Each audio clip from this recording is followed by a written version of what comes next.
안녕하세요. 저는 6살 된 딸과 함께 살아가고 있는 40대 초반 여자입니다. 지금 현재 제가 겪고 있는 상황들이 인간으로서 이해하기 힘든 부분들이 많아 사연을 신청하게 되었습니다. 먼저 남편과 결혼 생활한 지 10년 차에 남들과 다를 바 없는 평범한 가정을 꾸리며 살아가고 있었습니다. 매일 똑같은 일상의 반복이었지만 큰 사건, 사고 없이 지낼 수 있는 것만도 감사하게 생각하고 있었어요. 그런데 어느 날 친정 식구들이 저희 집에 놀러 오면서부터 조금씩 집안에 문제가 생기더니 엄마의 한마디로 집안의 분위기는 걷잡을 수 없이 심각해지게 되었는데 저는 그런 엄마의 모습을 처음 겪었던 터라 많이 당황스러웠었죠. 박서방, 자네는 일이 우선이야? 아니면 가정이 우선이야? 모두가 쉬는 주말에 몇 푼 주지도 않는 회사에 출근을 해야 되겠어? 그래봤자 알아주지도 않는 거 다 같이 쉬는 주말에는 자네도 가정을 위해 시간을 보내줄 수 있는 거잖아. 월급쟁이가 주말에 일한다고 해서 수당이 따로 붙는 것도 아니잖아. 꼭 보면 쉴 속 없는 사람들이 쉴 때 일을 한다니까. 내 말이 틀린 것도 아닌데 불만이라도 있는 거야? 지금이 몇 시인데 이제 기어 들어와선 하루 종일 육아에 시달린 내 딸한테 밥을 차려달라는 말이 나와? 나 같으면 미안해서라도 밖에서 먹고 들어왔겠네. 가족들을 위해 시간을 보내주는 게 진정한 집안의 가장인 거야. 차라리 이럴 거면 둘이 갈라서지 뭐하러 붙어 있는 건지 나는 정말 이해할 수가 없네. 내 딸이랑 이혼하고 싶어서 그런 식으로 행동하는 거야? 엄마, 힘들게 일하고 들어온 사람한테 갑자기 왜 그래요? 태희 아빠 당황했잖아요. 그래도 지금까지 큰 문제 없이 잘 지내고 있는데 너무 뭐라고 하지 마세요. 저희 부부 관계에 전혀 문제 없고 각자 위치에서 최선을 다하고 있으니까 그만하시고 이제 그만 상 치울까요? 그래, 엄마가 무슨 말 하는지 충분히 이해는 하겠는데 집안의 가장이라는 게 원래 그런 거야. 먹고 살려고 힘들게 일하고 들어왔는데 좋게 넘어가 주세요. 뭘 좋게 넘어가? 이쁜 구석이 있어야 사위 대접을 해줄 거 아니야? 지금 내가 얼마나 속 터지는 줄 알아? 아무래도 안 되겠다. 내 딸이 더 이상 고생하는 거 못 보겠으니까 스트레스 좀 풀게 여행 좀 보내줘야 되겠어. 며칠 다녀오는 거 문제 없잖아? 언제까지 이런 좁아터진 집구석에서 맨날 이렇게 살고 있을 거야? 갑자기 무슨 여행이야, 엄마. 지금도 할 일이 얼마나 많은데요. 나중에 태희 아빠가 시간적 여유 좀 생기면 그때 같이 가면 되니까 너무 걱정 말고 여행은 차차 시간 맞춰서 가요. 장모님, 죄송합니다. 제가 능력이 부족해서 이 사람 고생만 시키고 있네요. 원하시는 대로 이 사람 여행 보내줄 테니 이제 그만 화 좀 가라앉히세요. 그동안 살면서 엄마가 얼굴을 붉히며 화내시는 걸 처음 봤지만 남편한테 소리치는 모습은 저를 더 당황스럽게 만들었어요. 항상 남편 칭찬만 해주시던 엄마가 어느 날부터인가 남편한테 차갑게 대하더니 온갖 상처되는 말들을 늘어놓았고 급격하게 변해버린 엄마의 모습에 남편도 상당히 힘들어하고 있었죠.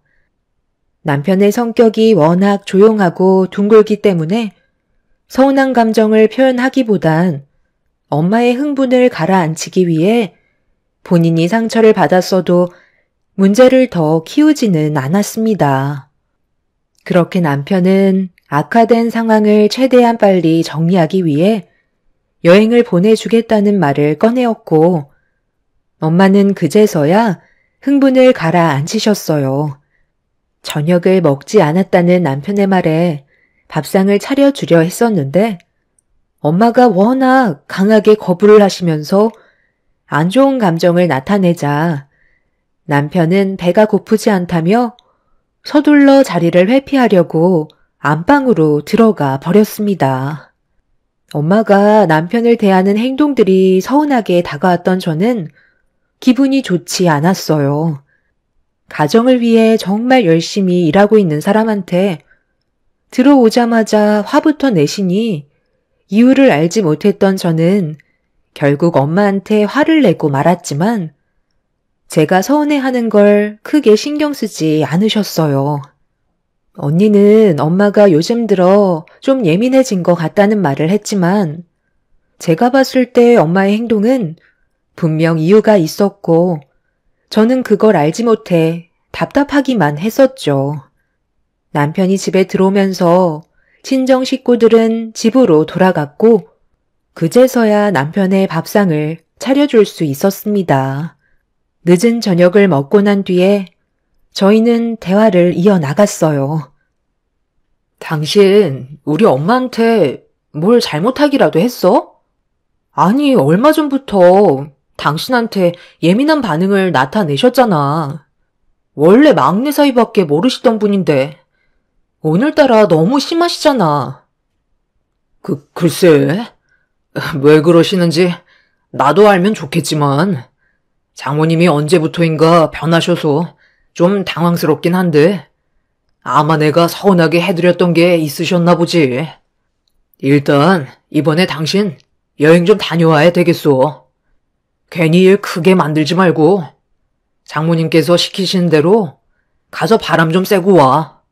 그래야 내 마음이 편하지. 가지 않겠다고 했다가 괜히 내가 안 보냈다고 얼굴 붉히시면 그게 더 곤란하잖아. 나도 시간이 되면 같이 가겠지만 회사 일이 워낙 바쁜 거 당신도 잘 알지? 당신이 내 말을 들어줘야 장모님께서 서운하게 생각하고 있었던 부분들이 어느 정도 해소가 될 테니 괜히 안 가겠다고 고집 부리지 말고 가족들끼리 오붓하게 다녀와. 남편은 엄마의 행동들에 대해 신경이 많이 쓰였는지 하루빨리 제자리로 돌리고 싶다며 한동안 엄마의 말을 따라주길 바라고 있었습니다. 여행 가는 거야 어려운 거 아니기 때문에 크게 상관은 없었지만 제가 없는 사이 남편이 혼자서 생활해야 된다는 게 제일 마음에 걸렸어요. 그것 때문에 고민을 안 할 수가 없었죠. 하지만 엄마와 남편과의 사이에 제가 알지 못하는 무언가가 있기 때문에 일단 여행을 다녀오는 게 좋을 것 같다고 생각했고 저는 그렇게 일정을 잡게 되었어요. 부모님께서는 당장 시간이 되지 않으셔서 언제나 뒤에서 저를 챙겨준 첫째 언니네와 함께 여행을 떠나기로 계획을 세우게 되었어요. 원래 계획은 1박 2일의 여행 일정을 세우려 했었지만 엄마는 그런 걸로 부족하다면서 최소 2박 3일은 다녀와야 그동안 쌓여있던 육아 스트레스가 풀린다면서 무조건 밀어붙이셨어요. 친정 식구 등살에 밀려 결국 2박 3일의 여행을 떠나게 되었고 남편은 저에게 잘 다녀오라며 여행 경비까지 손에 쥐어 주었습니다. 그렇게 첫째 언니네와 제 딸 태희를 데리고 그동안 한 번도 가본 적 없었던 남쪽 여행을 처음으로 계획하게 되었죠. 남편은 이왕 떠나는 여행 신경 쓰지 말라고 했지만 남편을 놔두고 저 혼자 스트레스 푸는 게 계속 마음에 걸리더라고요. 제일 많이 고생하는 사람이 남편인데 갑자기 변해버린 엄마의 태도에 어쩔 수 없는 선택을 해야만 한다는 게 너무 미안하게 다가왔었어요.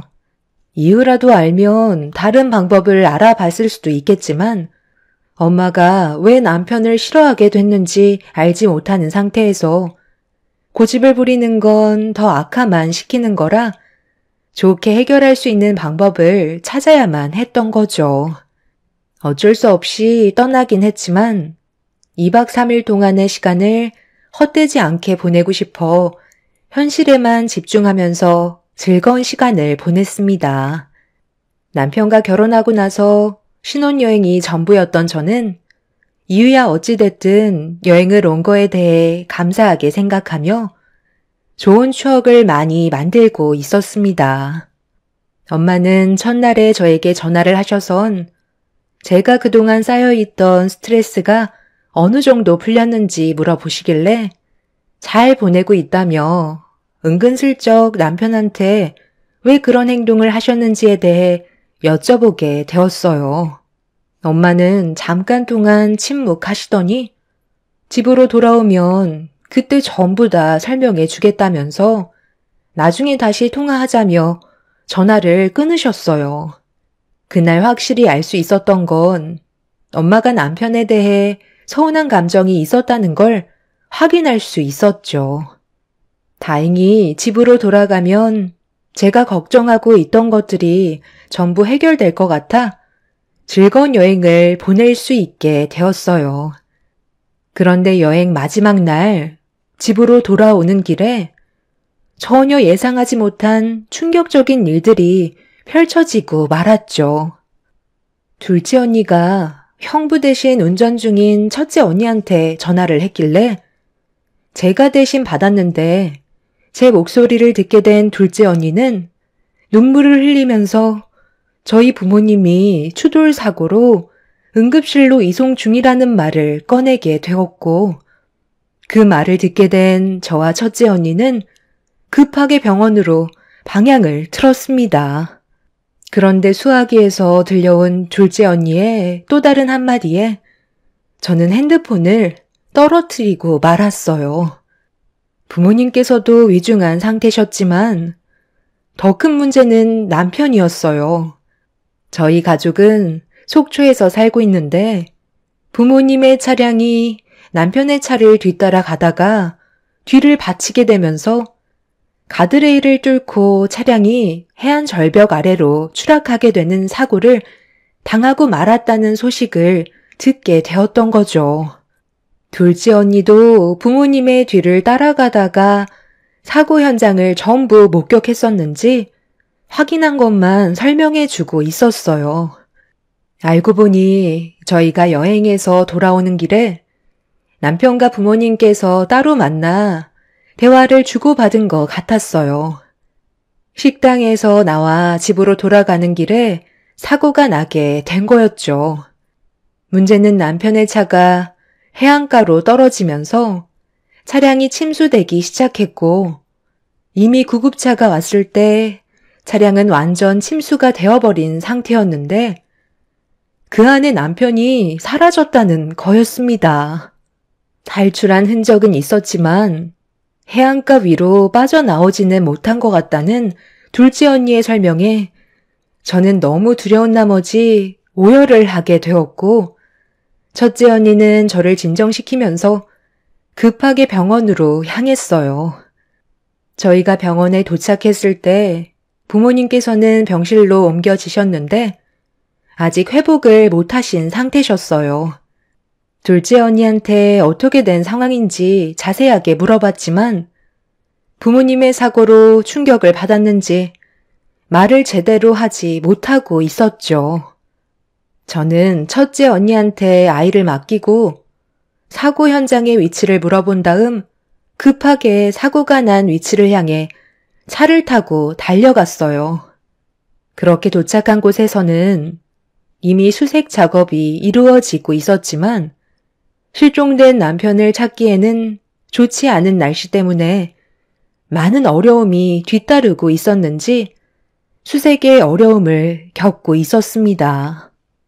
구조대 일원분의 손을 잡고 남편의 얼굴만이라도 확인할 수 있게 부탁드린다고 했었지만 날씨도 좋지 않고 파도가 너무 높아 어려움이 있는데 물새까지 탁해서 앞이 안 보인다며 최선을 다하고는 있지만 힘들 수도 있을 것 같다는 설명을 해주었어요.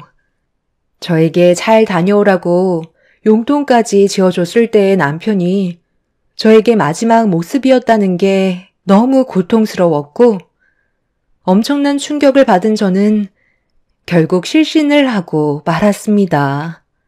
수색은 며칠 동안 이어졌지만 끝내 남편의 얼굴은 확인을 할 수가 없었어요. 부모님께서는 정신을 차리셨지만 사고로 인해 남편이 세상을 떠났다는 것 때문에 입을 열지 못하고 계셨죠. 둘째 언니는 단순 사고였다지만 저는 고개를 돌린 채 저를 바라봐 주지 않는 엄마한테 원망의 말들을 늘어놓고 말았습니다. 이게 다 엄마 때문이야. 내가 여행만 가지 않았어도 이런 일은 일어나지 않았겠지. 그동안 왜 태희 아빠한테 뭐라고 한 거예요? 뭘 그렇게 죽을 죄를 졌다고 못 잡아 먹을 듯이 난리를 치셨냐고요. 그 사람이 세상 떠나니까 속이 후련하세요? 구조대에서도 더 이상의 수색은 무의미하다고 했어요. 그날 날씨가 얼마나 안 좋았는지 아시죠? 벌써 고기밥이 되어버렸을 거라고요. 왜 그러셨어요? 여행 다녀오면 전부 다 설명해 주겠다면서요. 입만 닫고 계시면 모든 게 해결돼요? 제가 납득할 수 있게 해달라는 건데 언제까지 말을 안 해주실 건데요? 저 이렇게는 못 살아요. 태희는 아직까지 아빠가 세상을 떠났는지 모르고 있다고요. 그냥 한동안 일이 바빠서 집에 들어오지 못하는 걸로 알고 있어요. 언제까지 숨길 수는 없는 거잖아요. 저는 2번 다시 엄마 얼굴 보고 싶지 않아요. 그 사람이 살아 돌아올 때까지 엄마도 이 세상에 없는 존재로 여기며 살아갈 거예요. 제가 이렇게까지 나오는데도 끝까지 말 안 해주실 거죠? 그만해. 엄마도 제부한테 안 좋은 감정이 있었으니까 서운해서 그랬겠지. 우리도 한순간에 엄마 아빠 2분 다 잃을 뻔했었다고. 너는 제부만 중요하니? 내가 솔직히 말을 안 해서 그렇지. 그동안 옆에서 지켜보면서 얼마나 화가 많이 났었는데 돈만 벌어온다고 해서 모든 게 다 해결되는 건 아니잖아? 너 그동안 육아한다고 해서 얼마나 힘들었어? 솔직히 태희가 정상은 아니잖아? 정신지체가 있어서 혼자서 감당하는 게 쉬운 것도 아닌데 집안의 가장은 돈만 벌어오면 끝인 거야? 육아에도 신경을 써야 하는 건 당연한 거라고. 자기 자식인데 거리를 두는 것도 내가 한두 번 봤는 줄 알아? 태희는 그래도 자기 아빠라고 따르려 하는데 제부는 장애가 있다는 것 때문에 그동안 어떻게 했어? 조금도 관심을 주지 않았잖아. 엄마가 왜 너한테 여행을 가라고 했었는지 알아? 그래야 네가 살 것 같아서 그랬던 거야. 태희가 세상 밖으로 나오게 되면서 6년 동안 거의 집에만 박혀 있었지? 제대로 된 휴식 한 번 없었잖아. 언니가 우리 집안 사정에 대해 얼마나 다 안다고 그래? 그 사람이 원래 좀 무뚝뚝한 면도 있었고 매일같이 새벽 4시에 출근해서 저녁 늦게 들어오는 사람한테 일도 바쁜데 집에 와서 육아까지 하라고? 우리는 서로가 현재의 상황에서 최선을 다해 살아왔었다고. 다들 우리가 얼마나 힘들었는지 이해 못하잖아. 그리고 태희한테 문제가 있는 게 그 사람 탓만도 아닌데 그렇게 몰아가는 건 잘못된 거 아니야? 우리 가족들이 이렇게까지 이해심이 없었는지 몰랐네. 내가 힘들어하면 다들 우리 집에 와서 도와주지 그랬어. 6년 동안 제대로 신경 써준 것도 없었으면서 큰 소리만 치는 게 맞는 거야? 그런 이중적인 모습 나는 더 이상 보고 싶지 않아. 어찌됐든 우리 가족들 때문에 그 사람이 세상 떠났으니까 나는 더 이상 우리 가족 얼굴 못 볼 것 같아. 앞으로 내가 알아서 살아갈 테니까 2번 다시 우리 집에 오지도 마. 그 사람이 얼마나 불쌍한지 알면서 일을 이렇게까지 만들어? 시부모님까지 어렸을 때 일찍 세상 떠나셔서 제대로 된 사랑 못 받고 살아왔던 불쌍한 사람이야. 엄마가 그 사람한테 잘해줬을 때 얼마나 좋아했었는데 조금의 관심 주는 게 그렇게 힘든 거였냐고.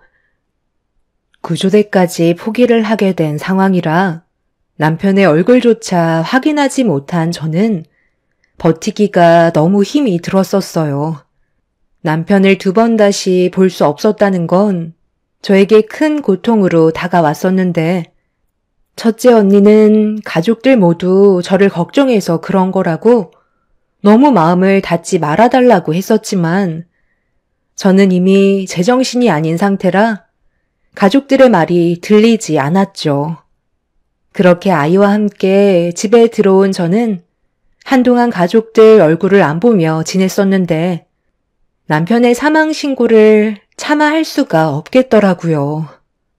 세상을 떠나고 나서 1달 이내에 해야 된다고 했지만 당장이라도 현관문을 열며 집으로 들어올 것만 같아 남편이 세상을 떠났다는 걸 인정하고 싶지 않았어요. 첫째 언니는 힘들어하는 제가 많이 걱정이 되었는지 집에까지 찾아왔지만 문을 열어주지 않았습니다. 제 딸 태희는 아빠 언제 오냐며 그리워하고 있는데 언제까지 숨길 수도 없는 노릇이라 어떻게 말을 해줘야 할지 모르겠더라고요. 그리고 아빠가 보고 싶다는 말을 할 때마다 제 눈에서는 눈물이 왈칵 쏟아지고 말았죠. 그렇게 보름 정도가 지났을 때 어느 정도 현실을 받아들이기 시작했고 손에 들고 있던 남편의 사망신고 서류를 한참 동안 들여다보고 있는데 제 딸 태희가 어린이집에서 돌아오더니 갑자기 이상한 말을 꺼내길래 다시 재차 물어보았고 저에게 반복해서 들려준 말은 아빠를 엄청 보고 싶어 했더니 눈앞에 나타났었다며 유치원 차를 타고 집으로 오다가 다른 유치원에서 아빠가 서 있는 모습을 봤다며 자기를 보려고 왔는데 유치원을 착각한 것 같다고 저에게 설명을 하고 있었죠.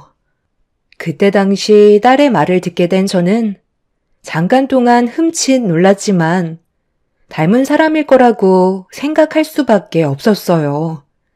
남편은 분명 세상을 떠났고 더 이상 돌아올 수 없는 존재이기 때문에 딸이 아빠를 너무 보고 싶어 해서 착각하는 줄 알았습니다. 그런데 그때부터 집으로 돌아올 때면 아빠가 다른 유치원에서 서 있는 모습을 계속 보게 된다며 자기를 보러 와주지 않는다며 서럽게 울기 시작했고 저는 그 모습에 당황해 도대체 뭘 보고 그러는 건지 확인해 보기 위해 다음날 제가 직접 유치원에 들려 딸을 차에 태운 뒤 남편을 봤다던 다른 유치원에서 기다리고 있었어요. 그런데 그 순간 제 앞에 충격적인 일이 눈앞에 펼쳐지고 말았습니다. 흰색 차량 한 대가 유치원 앞에 서더니 그 차 안에서 세상 떠난 줄 알았던 남편이 차에서 내려 모습을 나타냈어요. 딸은 자기 아빠의 모습을 보고 흥분했는지 자기 아빠를 보러 가겠다며 난리를 쳤지만 너무 충격적인 상황이라 일단 무슨 일인지 파악을 하기 위해 흥분한 딸을 진정시키며 남편의 모습을 지켜보는 순간 저는 남편과 함께했던 10년 동안 쌓아왔던 모든 날들이 와르르 무너져 내리고 말았습니다. 유치원에서 아이들이 집에 가려고 뛰어나오고 있는데 거기에서 어떤 한 남자아이가 남편을 향해 아빠라고 외치며 뛰어가더니 남편의 품에 안겼고 뒤이어 흰색 차에서 한 여자가 내리는 걸 목격하고 말았습니다.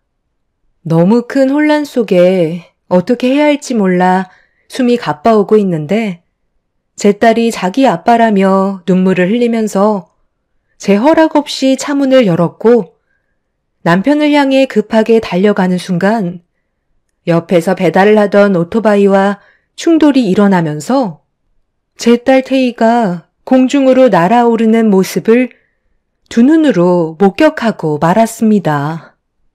저는 비명을 질렀고 급하게 태희한테 달려가 정신을 잃은 모습을 보며 어떻게 해야 할지 몰라 당황해하고 있었는데 저와 사고가 난 태희의 모습을 보게 된 남편이 놀란 얼굴로 급하게 여자와 남자아이를 차에 태우더니 도망을 치고 있었습니다. 저는 남편이 떠나가는 모습을 보면서 오열을 했고 뒤이어 구조대가 도착해 제 딸을 응급실로 옮겨 주었어요. 이 소식을 듣게 된 첫째 언니와 둘째 언니가 바로 달려와 주었는데 저한테 말하지 않았던 비밀들이 있다는 걸 알게 된 저는 두 언니를 보며 정색하며 물어보았어요. 언제부터 알고 있었던 거야? 지금 이 상황이 왜 일어난 줄 알아? 세상 떠난 줄 알았던 그 사람이 살아 있었다고. 다른 유치원에서 어떤 여자랑 남자아이를 안고 함께 있었고 그 모습을 본 태희가 자기 아빠라며 달려가다가 오토바이와 충돌하고 말았어. 도대체 다들 나한테 뭘 숨기고 있었던 거야? 그 사람 태희가 오토바이 사고가 났는데도 자기 모습이 발각됐다는 거에 놀라서는 급하게 도망치더라. 자기 딸이 정신을 잃어 생사를 오고 가고 있는데 다른 여자랑 아이와 함께 도망쳤어. 나 빼고 다들 알고 있었어? 엄마가 갑자기 변한 이유가 있었던 거지? 사고를 낸 이유가 있었던 거냐고. 놀라지 말고 침착하게 잘 들어. 제부가 바람 피우는 걸 제일 먼저 발견한 게 엄마야. 시장에 장 보러 가셨다가 제부가 다른 여자와 손을 잡고 한쪽 손으론 다른 아이를 안고 있었는데 그 모습을 보고 제부를 따로 불러 어떻게 된 사실인지 확인해보게 된 거였어. 엄마는 제부가 바람 피우고 있다는 걸 알게 되었고 네가 상처받는 걸 보고 싶어 하지 않았는지 조용히 사라지라고 얘기했지만 제부는 너랑 헤어질 생각은 없다는 말을 하더라고. 엄마는 당신 막내딸이 10년 동안 어떻게 살아왔는지 전부 다 지켜보고 있었는데 제부한테 배신을 당했을 때의 아픔을 주고 싶지 않아. 모든 사실을 비밀로 하고 혼자서 속으로만 앓고 계셨던 거야. 그러다 결국 엄마가 너한테만 비밀로 하고 우리들한테 모든 사실을 털어놓게 되었어. 혼자서는 해결할 수 없다고 생각했던 거고 바람이 아닌 차라리 다른 이유를 만들어 이혼을 할 수 있게 해달라고 그놈한테 부탁까지 하게 됐지. 엄마는 네가 받을 상처를 최소화하고 싶었지만 제부는 끝까지 이중적인 삶을 유지하고 싶어 했어. 너한테 얻는 거와 그 여자한테 얻는 게 다르다며?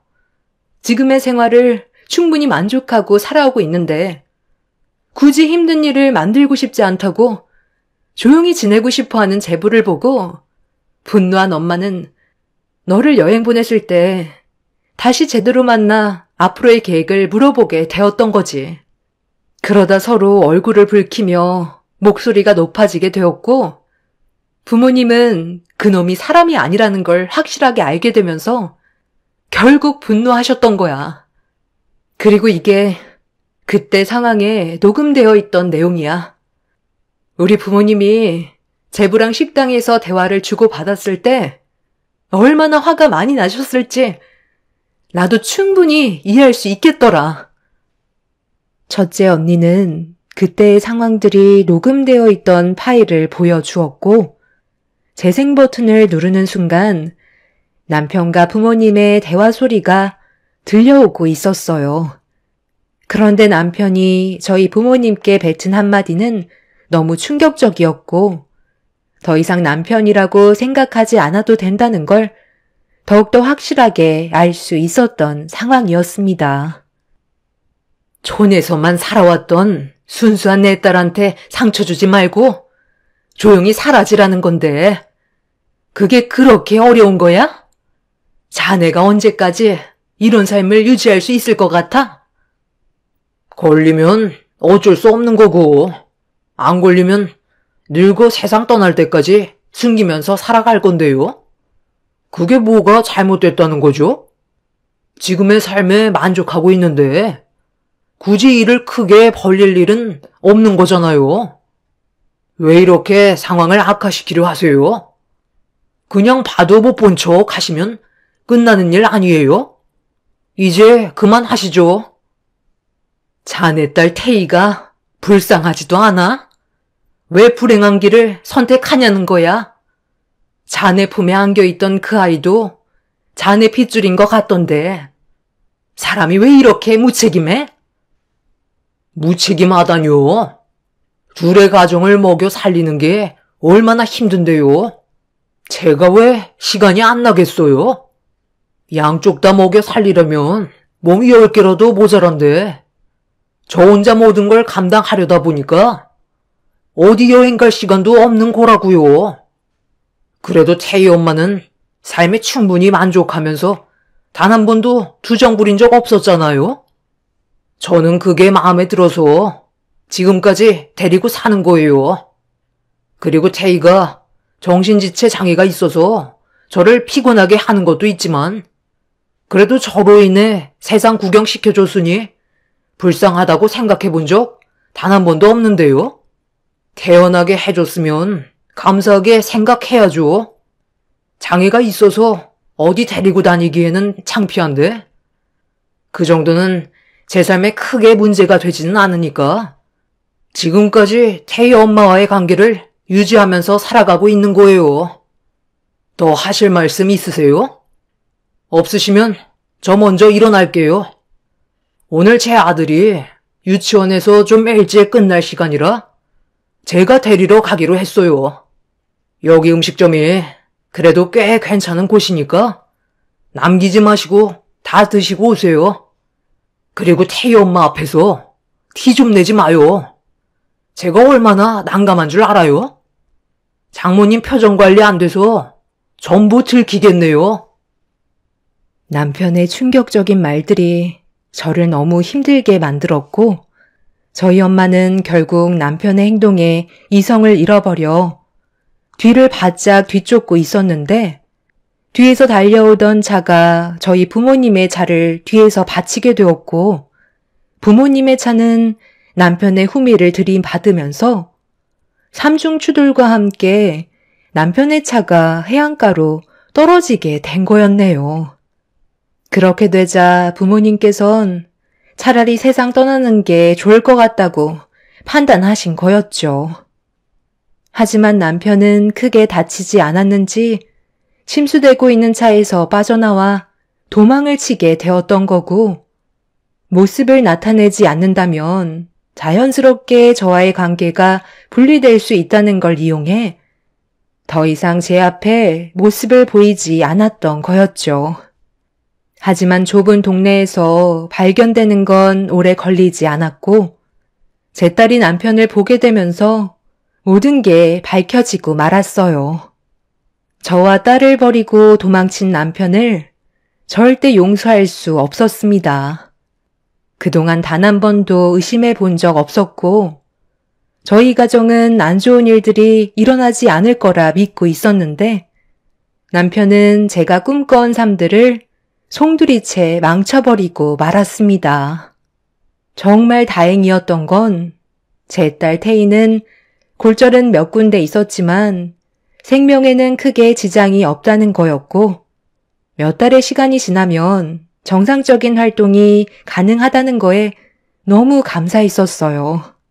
언니들은 부모님께서 남편이 바람 피우고 있다는 걸 저한테 보여주고 싶지 않아 그동안 숨겼던 거였고 단 한 번도 저를 사랑하지 않은 적 없었다면서 지금도 제가 받을 상처가 얼마나 클지 알기 때문에 괴로워하고 있다며 부모님께서 입원해 계신 병실에 들려주길 바라고 있었어요. 저도 모든 사실을 알게 된 만큼 부모님께 오해했던 부분은 전부 다 풀렸기 때문에 같은 병원에 있던 부모님의 병실을 찾았습니다. 엄마는 저에게 미안하다면서 뒤에서 많은 노력을 했지만 결과가 좋지 않았다며 눈물을 보이셨어요.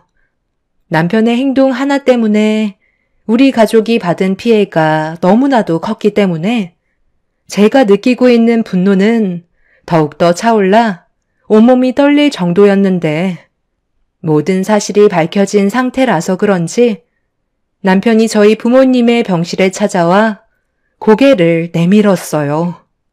저는 부모님의 모습을 보여주고 싶지 않아 남편을 병원 밖으로 끌고 나갔어요.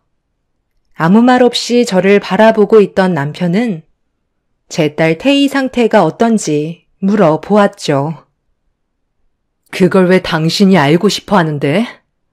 어차피 우리 관계 이제 끝난 거 아니야? 내일 당장 이혼하러 갈 거고, 당신이 했던 쓰레기 같은 짓에 대해 법적 처벌이 있을 거야. 나는 바람을 피웠다고 생각해 본 적이 단 한 번도 없었어. 내 가정을 지키기 위해 지금까지 열심히 살아온 것밖에 없다고. 내가 태희를 걱정하는 건 아무래도 건강상의 문제가 있잖아. 정신지체 장애가 있는데 당신 늙고 세상 떠나면 나머지 삶을 혼자서 감당해야 될 텐데 그게 너무 불쌍하지 않아? 그래서 나는 오면서도 차라리 세상을 떠나는 게 좋을지도 모른다고 생각했던 거야. 부모가 세상 떠나면 이 험한 세상에 결혼도 못하고 혼자 남겨질 텐데 그 삶이 얼마나 힘들겠어? 차라리 부모님이 옆에 있었을 때 세상 떠나는 게 마음이 편한 거지. 내가 뿌린 씨니까 그래도 한번 확인해 보려고 온 거였는데 건강상에는 문제가 없다니까 나는 그만 들어가 볼게. 당신이 원하는 이혼, 그거 원하면 해줄 수 있어. 어차피 내가 꾸린 가정이 또 있으니 마음이 크게 아픈 편은 아니야. 남편의 입에서 나오는 말들을 더 이상 듣고 싶지 않았던 저는 얼굴에 손을 올려붙였고 다음날 이혼할 거라며 당장 눈앞에 사라지라고 소리를 질렀어요. 10년간 믿었던 남편한테 받은 배신은 이성을 잃게 만들어버려 남편을 사정없이 밀치고 말았어요. 남편은 이혼 도장 찍어주고 조용히 사라지겠다며 그 여자와 꾸린 집으로 가는 건지 차에 올라타 급하게 사라졌습니다. 결국 그 자리에 주저앉아 한참 동안 오열을 하면서 눈물을 흘리고 있는데 멀리에서 끼익하는 소리와 함께 엄청난 큰 충돌음이 제 귀에 들려왔어요. 소리가 난 곳은 남편이 출발한 방향과 같은 곳이라 사고가 난 현장을 확인해 보려 달려갔는데 그곳에서 엄청난 일이 눈앞에 펼쳐지고 말았습니다. 남편이 차 앞 유리창을 뚫고 튕겨져 나와 움직이지 못하고 있었는데 그 앞에는 눈물을 흘리고 있는 한 아이와 여자가 주저앉아 있었어요. 대충 상황을 보니 남편이 여자와 아이를 피하려다가 전봇대를 들이받게 되는 사고가 난 것 같아 보였습니다. 그런데 아이 입에서 나온 한마디는 아빠라는 단어였고 아이와 여자를 자세히 확인해 보니 남편과 바람이 났던 여자가 주저앉아 있었습니다. 그 여자도 꼴에 자기 남편이라고 눈물을 흘리고 있는 건지 슬퍼하는 얼굴을 하고 있길래 제가 소리치며 남의 가정을 건드려서 이런 상황이 생겼다고 화를 내고 말았네요.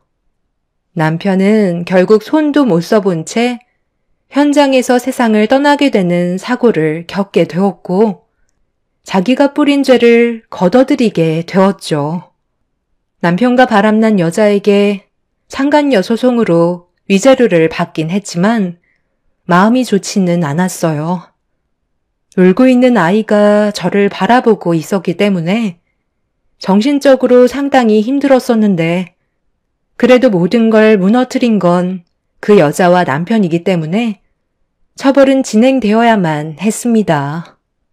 그렇게 남편이 세상을 떠나고 지금 현재 저희 부모님과 언니들의 도움을 받으면서 살아가고 있는 중입니다. 자신의 잘못된 행동에 대해 결국 처벌을 받게 된 남편이 참으로 미련한 것 같아요. 그 여자도 저와 이중적인 삶을 보내고 있는 게 좋진 않았었다며 그 문제로 상당히 힘들었었는데 태희가 병원에 실려왔을 때 남편이 병원에 가려 하자 태희 문제로 영영 돌아오지 않을까봐 걱정되었던 그 여자가 아이를 데리고 병원을 오다가 남편 차를 발견한 아이가 뛰어들면서 그걸 피하려던 남편이 결국 사고로 세상을 떠나게 되는 비참한 결과는 돌이킬 수 없는 결과였다고 생각해요. 자신의 잘못된 행동이 만든 일이었으니까요. 제 삶은 비록 해피엔딩은 아니지만 앞으로의 삶은 행복해졌으면 좋겠어요. 제 사연을 들어주신 분들의 가정은 언제나 행복만 가득하셨으면 합니다. 감사합니다. 안녕하세요. 저는 최근에 손윗동서의 황당한 행동들 때문에 사연을 신청하게 된 결혼 2년차 30대 중반 여자입니다. 남편과 결혼했을 때부터 손윗동서와는 약간의 트러블이 있었어요. 딱 봐도 저를 견제하는 것 같은 느낌이 들었었죠. 결혼 초였기 때문에 최대한 웃으면서 좋게 넘어가려 했었는데 날이 가면 갈수록 저를 대하는 게 지나칠 정도로 심해서 결국 안 좋은 관계로 발전하고 말았습니다. 저도 사람인지라 참는 것도 한계가 있는 건데 손윗동서는 본인이 무엇을 잘못했는지 생각하지는 않고 무조건 저보다 혼수를 더 많이 했다는 것 하나 때문에 시댁에 모임이 있을 때면 시부모님 눈치를 봐가면서 같이 해야 될 일들을 저에게 다 떠넘기고 있었어요. 결혼한 지 얼마 되지 않았기 때문에 한두 번은 넘어갈 수 있었지만 반복해서 저를 괴롭히는 지나친 행동 때문에 결혼 2년 차에 손윗동서와 한바탕 하고 말았습니다. 사건이 시작된 건 명절날 음식을 준비하고 있던 사이 늦게 도착한 형님이 시부모님께 인사를 드리고 주방으로 들어왔어요. 얼마나 준비가 됐는지 한번 쓱 둘러보길래 먼저 인사를 드렸는데 그냥 다시 나가버리더라고요.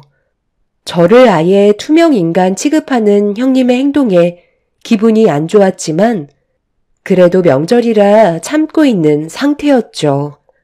한참 뒤에 다시 들어온 형님이 다시 주방을 쑥 둘러본 뒤 젓가락을 들고 제 옆으로 왔어요. 음식 준비는 다 끝나가는 거지? 일단 저녁 식사 시간 됐으니까 대충 하고 나중에 다시 하든지 하면 되겠다. 우리 그이가 너무 배가 고프다네. 원래 시댁일은 동서가 훨씬 더 많이 해야 되는 거 잘 알고 있지? 나보다 손 아래 사람이고 거기에다가 동서는 혼수 2천밖에 안 해왔잖아. 나는 혼수 2억이나 했는데 당연히 음식 정도는 동서 혼자 해야지. 혼수가 천지차인데 당연히 차등 분배해야 되지 않겠어? 나는 간보기 담당. 동서는 음식 준비하고 설거지까지 하면 될 것 같네. 그래야 공평하지 않겠어? 불만 있어도 어쩔 수 없어. 동서가 그만큼 능력이 없는 거잖아. 아무리 불만을 털어놔 봤자 혼수 2억과 2천은 천지 차이라고. 그러니까 표정 좀 풀어. 나를 노려봤자 바뀌는 건 없으니까. 그러게 누가 혼수를 적게 해오래? 반찬들이 대체적으로 좀 싱겁네. 살짝씩 간을 좀 더 하면 딱 좋겠어. 그럼 서둘러 저녁상 차리자고. 이런 거 보면 동서가 아직 손이 서툰 게 보인다니까. 그럼 나 먼저 나가서 기다리도록 할게. 형님, 음식 준비는 그래도 같이 해야죠.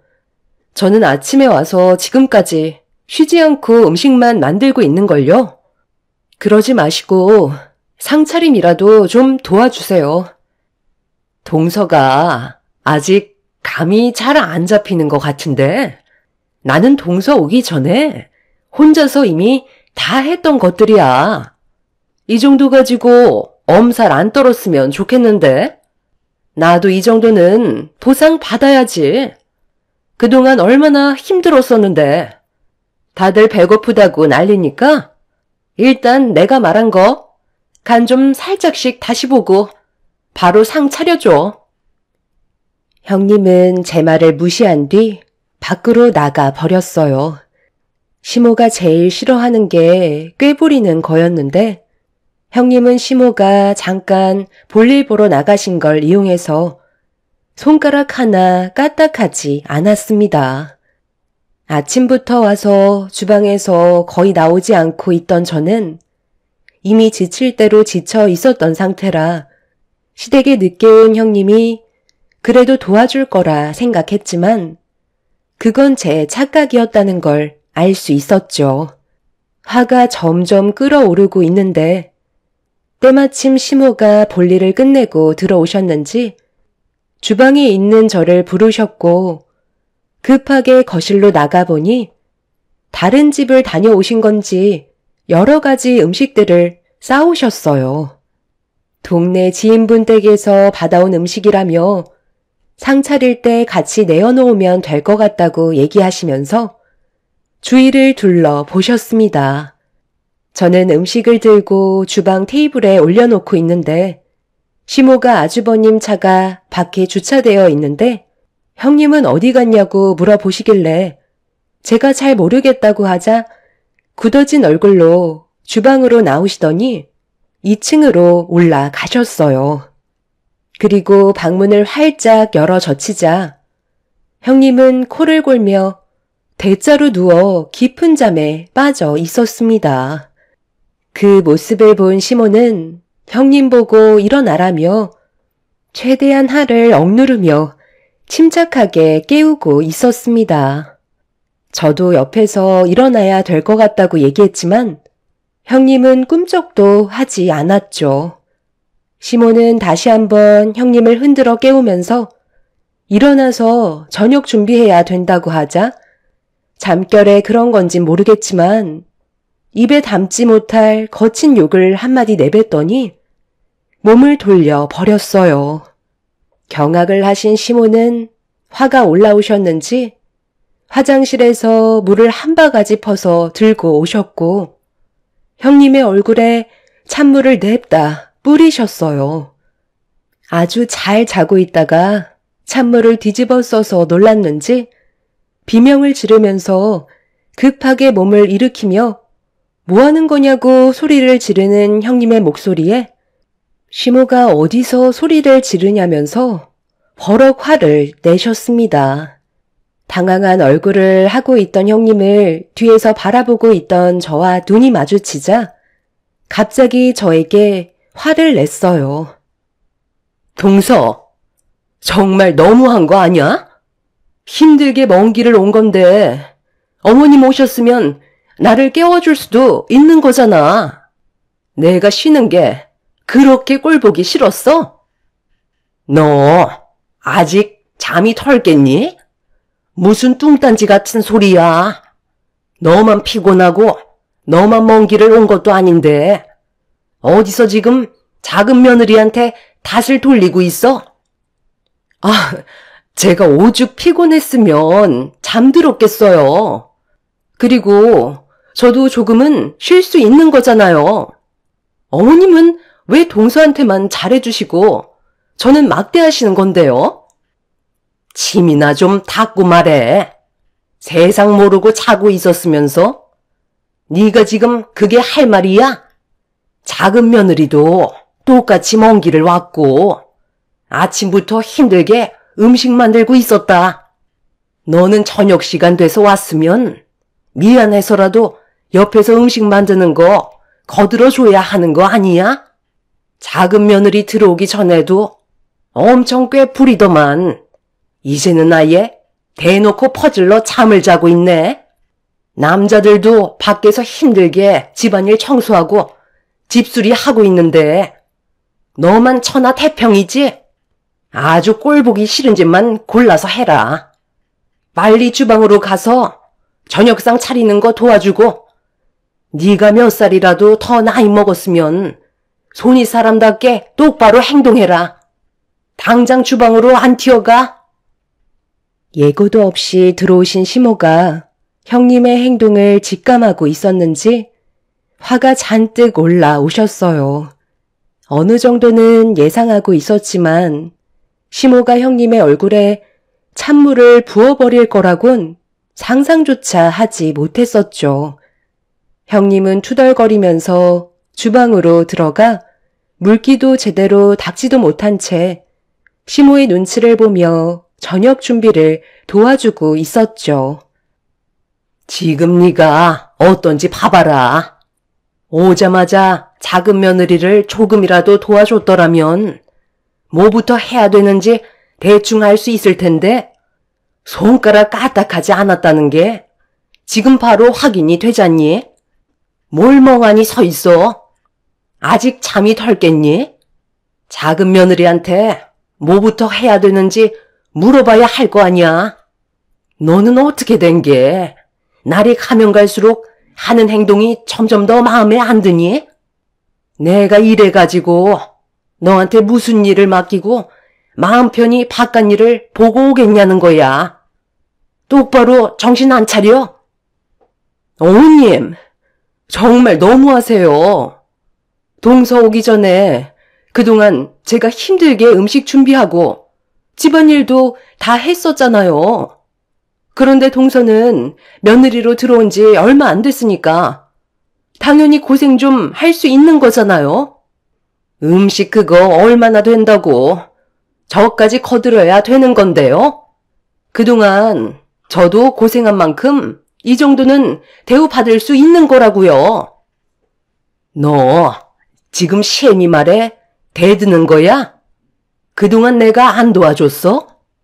음식 솜씨도 형편없어서 일일이 하나하나 전부 다 신경을 써야 했었는데 너 혼자 다 한 것처럼 억울해하지 말고 당장 작은 며느리한테 뭐부터 해야 되는지 물어보고 더 늦어지기 전에 저녁상 준비해라. 또 눈에 거슬리는 행동하면 내쫓을 줄 알아. 형님은 억울하다는 표정을 보이면서 저에게 뭐부터 해야 되는지 물어봤어요.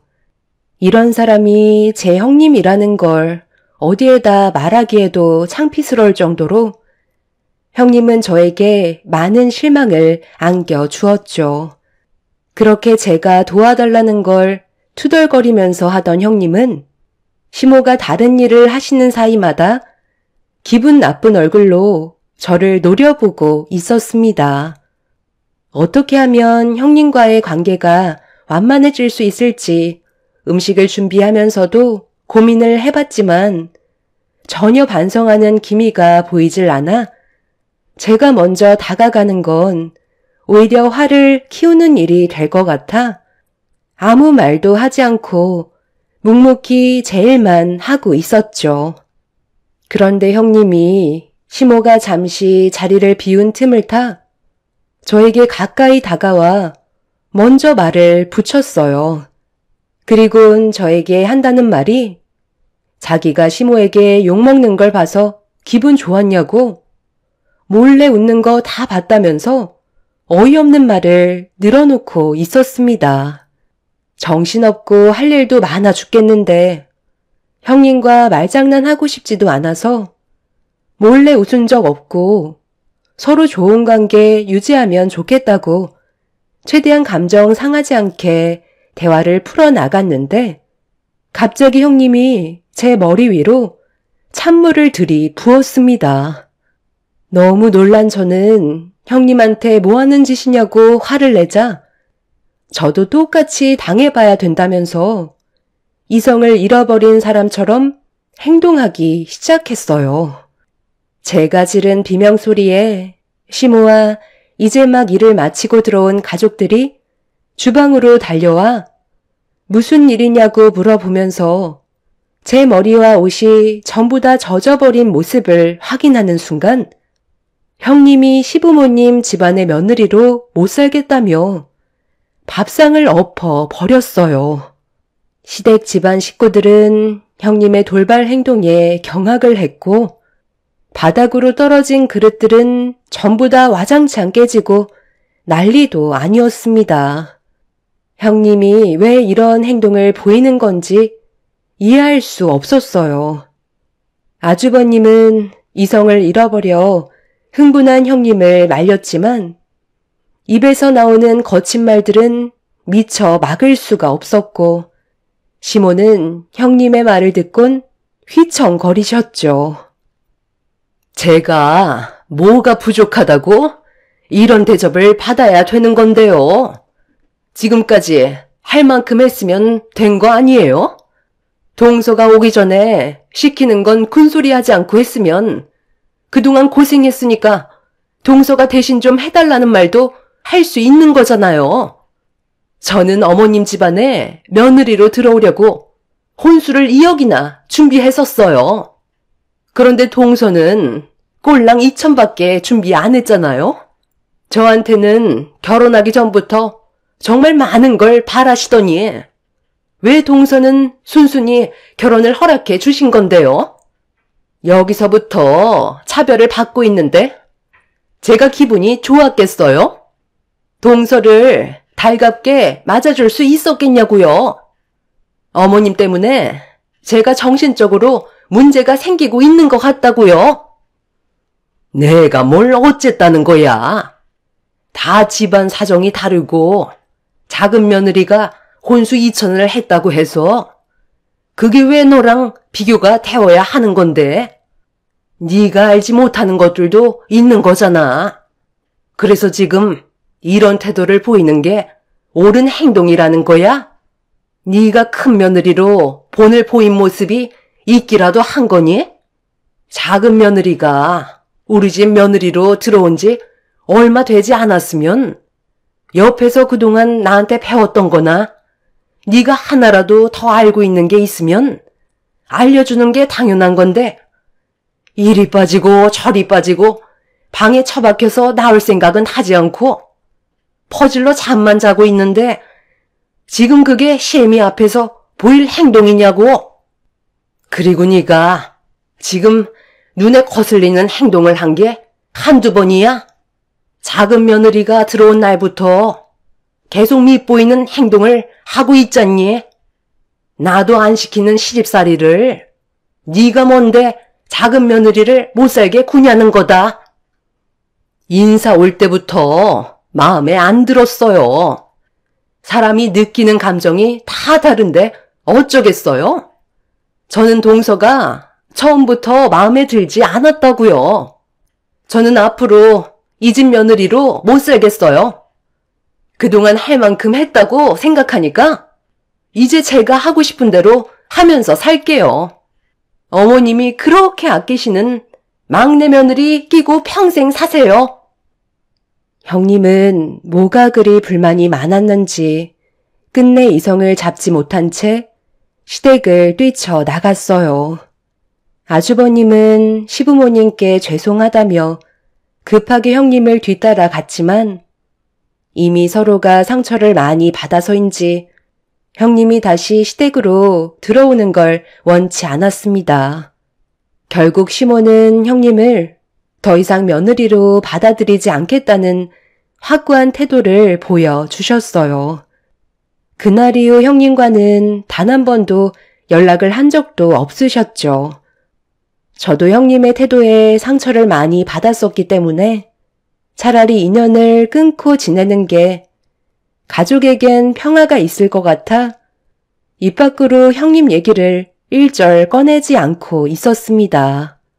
그런데 평생을 안 볼 것처럼 시댁을 나갔던 형님이 갑자기 저에게 연락을 시도했어요. 받고 싶지는 않았지만 2달 만에 온 전화라 일단 혹시 모를 불상사를 대비해 무슨 말을 하려는 건지 들어는 보고 싶었죠. 동서, 잘 지내고 있었어? 아직도 그때 일로 화가 많이 나 있는 거야?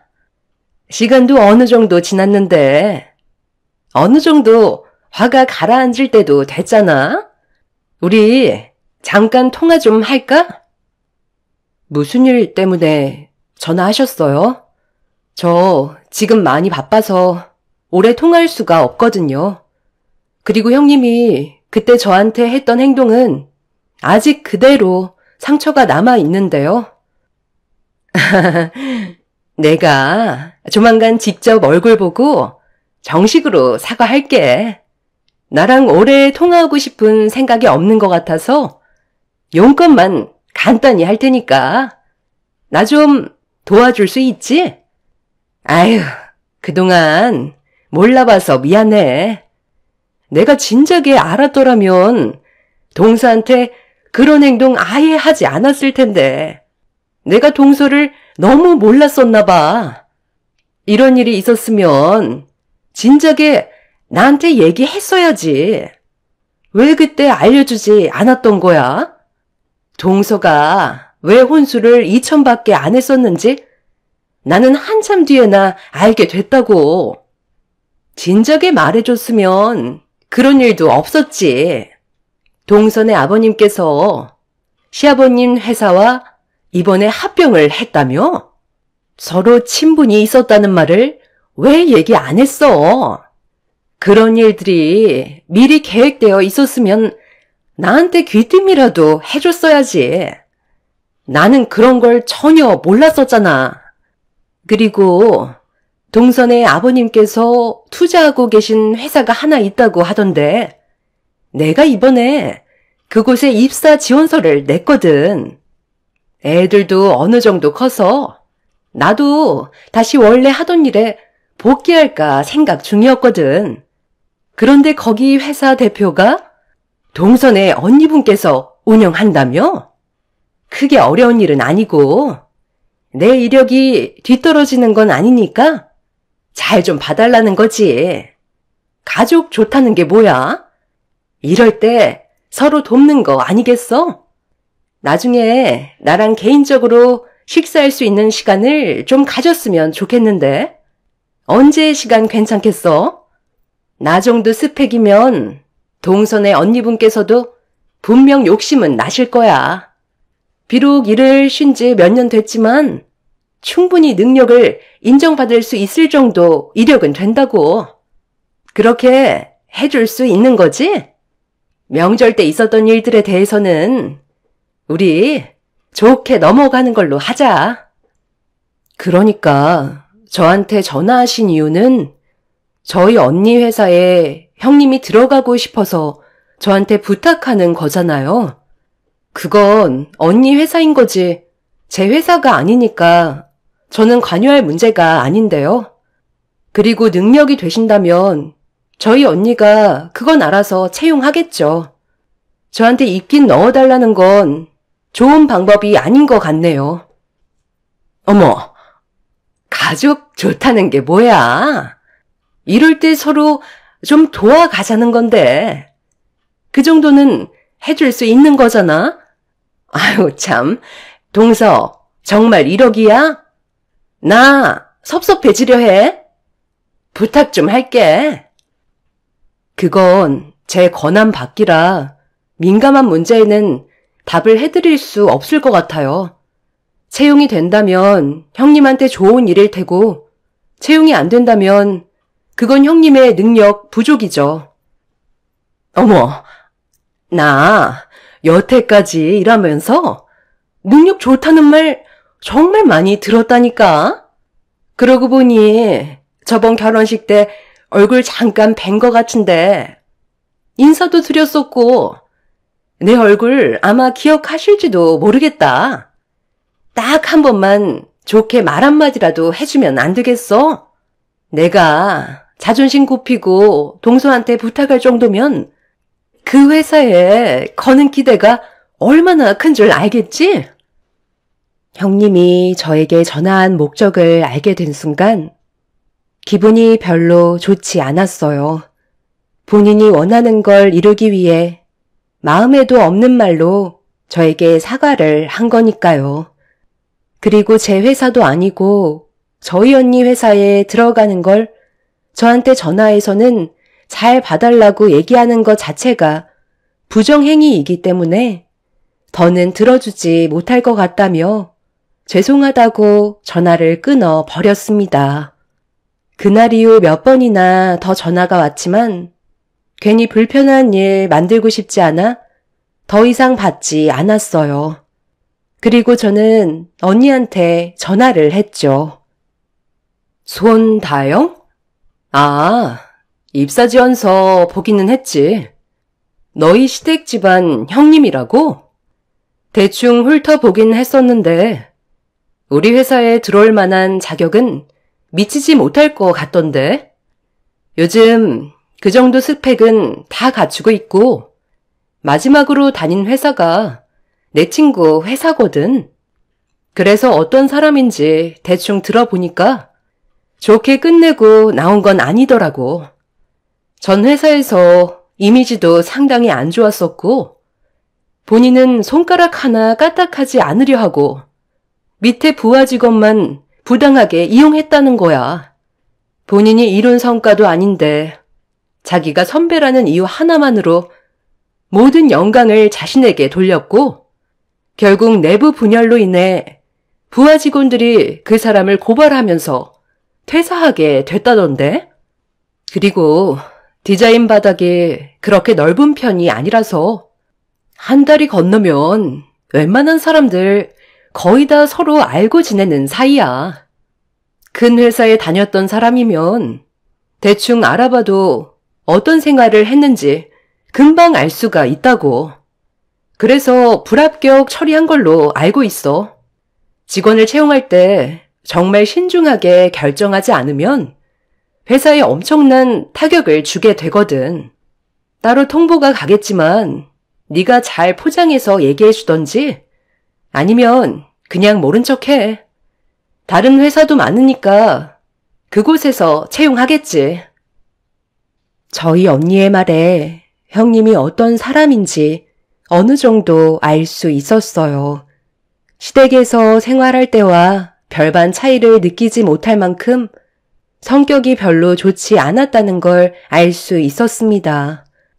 그런데 문제는 며칠 뒤 형님이 저희 언니 회사에 채용이 되지 않았다는 거에 불만을 가지게 된 건지 언니 회사에서 난리를 치고 있다는 소식을 언니를 통해 듣게 되었고 저는 급하게 언니 회사로 찾아가 난동을 피우는 형님을 말렸습니다.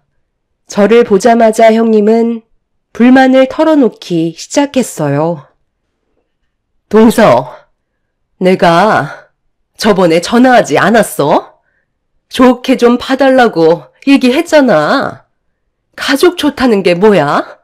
서로 어려울 때 도움을 줄 수 있는 거잖아. 그런데 어떻게 나를 채용 안 해줄 수가 있어?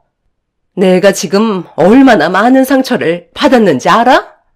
하나뿐인 남편한테도 집에서 놀고 먹는다고 욕먹는 것도 서러워 죽겠는데 동서까지 나를 무시하는 거냐고. 나를 당장 이 회사에 채용하라고 동서 언니분한테 다시 한번 얘기해줘. 과거에 다른 회사에 있었던 일까지 들추는 게 어디 있냐고. 그러니까 처음부터 잘 좀 하지 그랬어요. 이력서가 뭔데요? 과거에 다녔던 회사에 대한 이력을 기록하는 거잖아요. 그럼 그 회사에서 어떤 생활을 해왔는지 그런 것까지 전부 다 알아볼 수 있는 거라고요. 디자인 바닥이 좁다는 걸 형님도 아셨으면 그동안 행실을 똑바로 하셨어야죠. 이렇게 난리를 치시는 게 오히려 역효과인 거 모르세요? 그리고 제가 듣기론 형님이 아이들 학교 보내놓고 집안일은 뒷전에 쇼핑으로 사치 부리고 맨날 모임만 가진다면서요? 그래서 한 소리 들은 거 가지고 지금 별거까지 하신다던데 도대체 그럴 거면 결혼은 왜 하신 건데요? 어머님이 형님의 이런 모습을 보면 얼마나 속 터지겠냐고요. 내가 그동안 애들 키우고 힘들게 육아했으면 그 정도는 보상 받아야 되는 거 아니야? 이 집 며느리로 들어오는데 혼수로 얼마가 들어갔는지 동서도 잘 알잖아. 나도 충분히 누릴 수 있는 권리가 있는 거라고. 그리고 그건 우리 부부 문제이니까 신경 쓰지 말고 당장 이 회사에 나 집어넣어 주도록 해. 지금 당장 합격시키라고. 제가 지금까지 살면서 많은 사람들을 만나본 건 아니지만 형님처럼 앞뒤가 꽉 막힌 사람은 처음 보는 것 같아요. 이 세상이 형님 하고 싶은 대로 돌아가지는 않는다고요. 저는 언니한테 전화를 해서 형님의 이력서 좀 달라고 부탁했어요. 그리고 잠시 뒤 직원분이 내려와 저에게 형님의 이력서를 건네주었고 저는 다시 돌려주면서 남의 회사에서 행패 부리면 영업방해죄로 골치 아파진다고 그만해주길 부탁했어요. 하지만 절대 물러나려는 생각이 없었는지 입사 지원서를 돌돌 말아서 그걸로 제 뺨을 올려치면서 모든 건 전부 다 제가 융통성 있게 처리해주지 않아서 이런 상황까지 오게 된 거라는 충격적인 말을 꺼내었죠. 아무리 제가 도와주지 않는다고 해도 그렇지 제 뺨을 입사 지원서로 올려치는 건 도저히 용납할 수가 없었어요.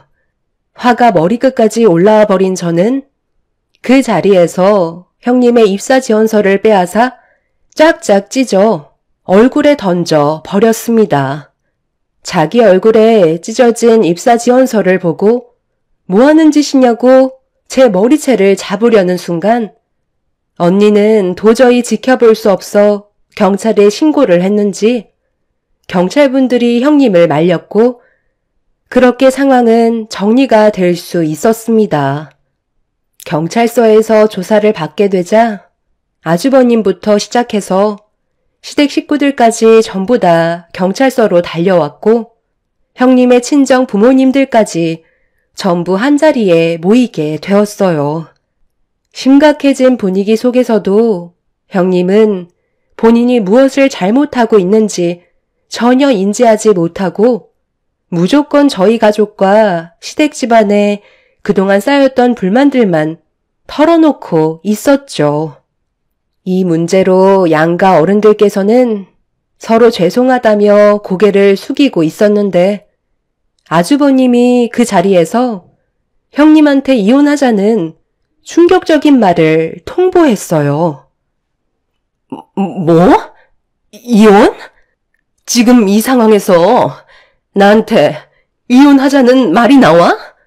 내 편에 서서 위로를 해주는 게 우선 아니야? 이제는 당신까지 나를 무시하는 거지? 내가 아무 이유 없이 당신과 이혼하자고 했겠소? 이거 어떻게 설명할 거야?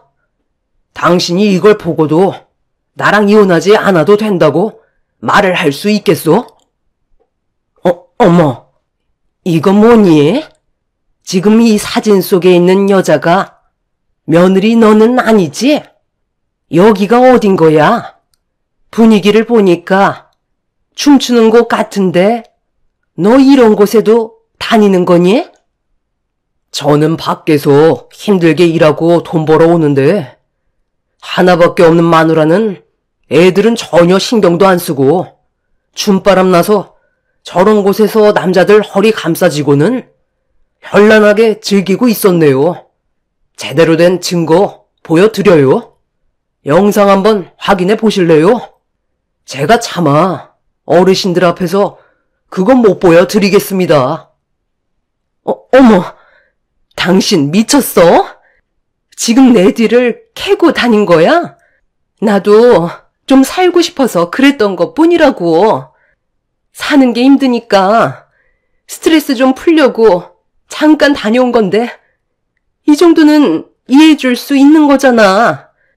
여태까지 당신 뒷바라지 해주고 힘들게 애들 육아했으면 이 정도 보상은 눈 감아줄 수 있는 거 아니냐고. 이딴 걸로 나는 이혼 못해. 까면 깔수록 새롭게 드러나는 형님의 충격적인 행동들에 가족 모두 입을 다물지 못했어요.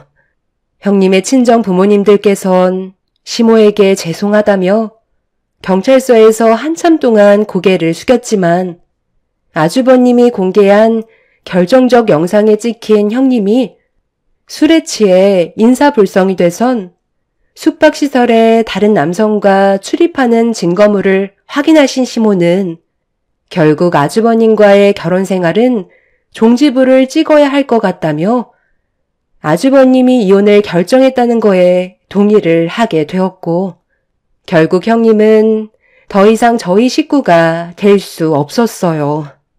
살면서 이런 성격을 가진 사람을 본 건 처음이라 지금도 당황스럽기만 합니다. 인생을 막 살 것 같으면 차라리 결혼을 하지 말지 왜 이런 미련한 행동을 했는지 이해할 수가 없었죠. 뒤늦게서야 본인이 무엇을 잘못했는지 인정하며 아이들 핑계로 아주버님과 다시 재결합하기를 원하고 있지만 시댁 식구들은 더 이상 형님을 받아줄 생각이 없는 것 같습니다. 저도 그 사람을 제 형님으로 받아주고 싶지는 않네요. 최근에 저한테 계속 전화가 와서 다시 시댁 집안의 며느리로 들어갈 수 있게 아주버님 보면 말 좀 잘해달라고 2번 다시 그러지 않겠다고 반성한다고 했지만 사람 본성 어디 가겠나요. 또다시 받아주게 된다면 머지않아 똑같은 일이 반복이 되겠죠. 이번에 전화번호까지 바꿀 생각입니다. 본인이 저지른 행동에 대한 대가를 받는 건데 어쩌겠어요. 이미 주워 담을 수 없는 게 현실인데요. 앞으론 제발 아이들을 생각해서라도 정신 좀 똑바로 차리고 살았으면 좋겠네요. 제 사연 들어주신 분들 즐거운 주말 보내시길 바랍니다. 감사합니다. 안녕하세요. 저는 60대 중반 여자입니다.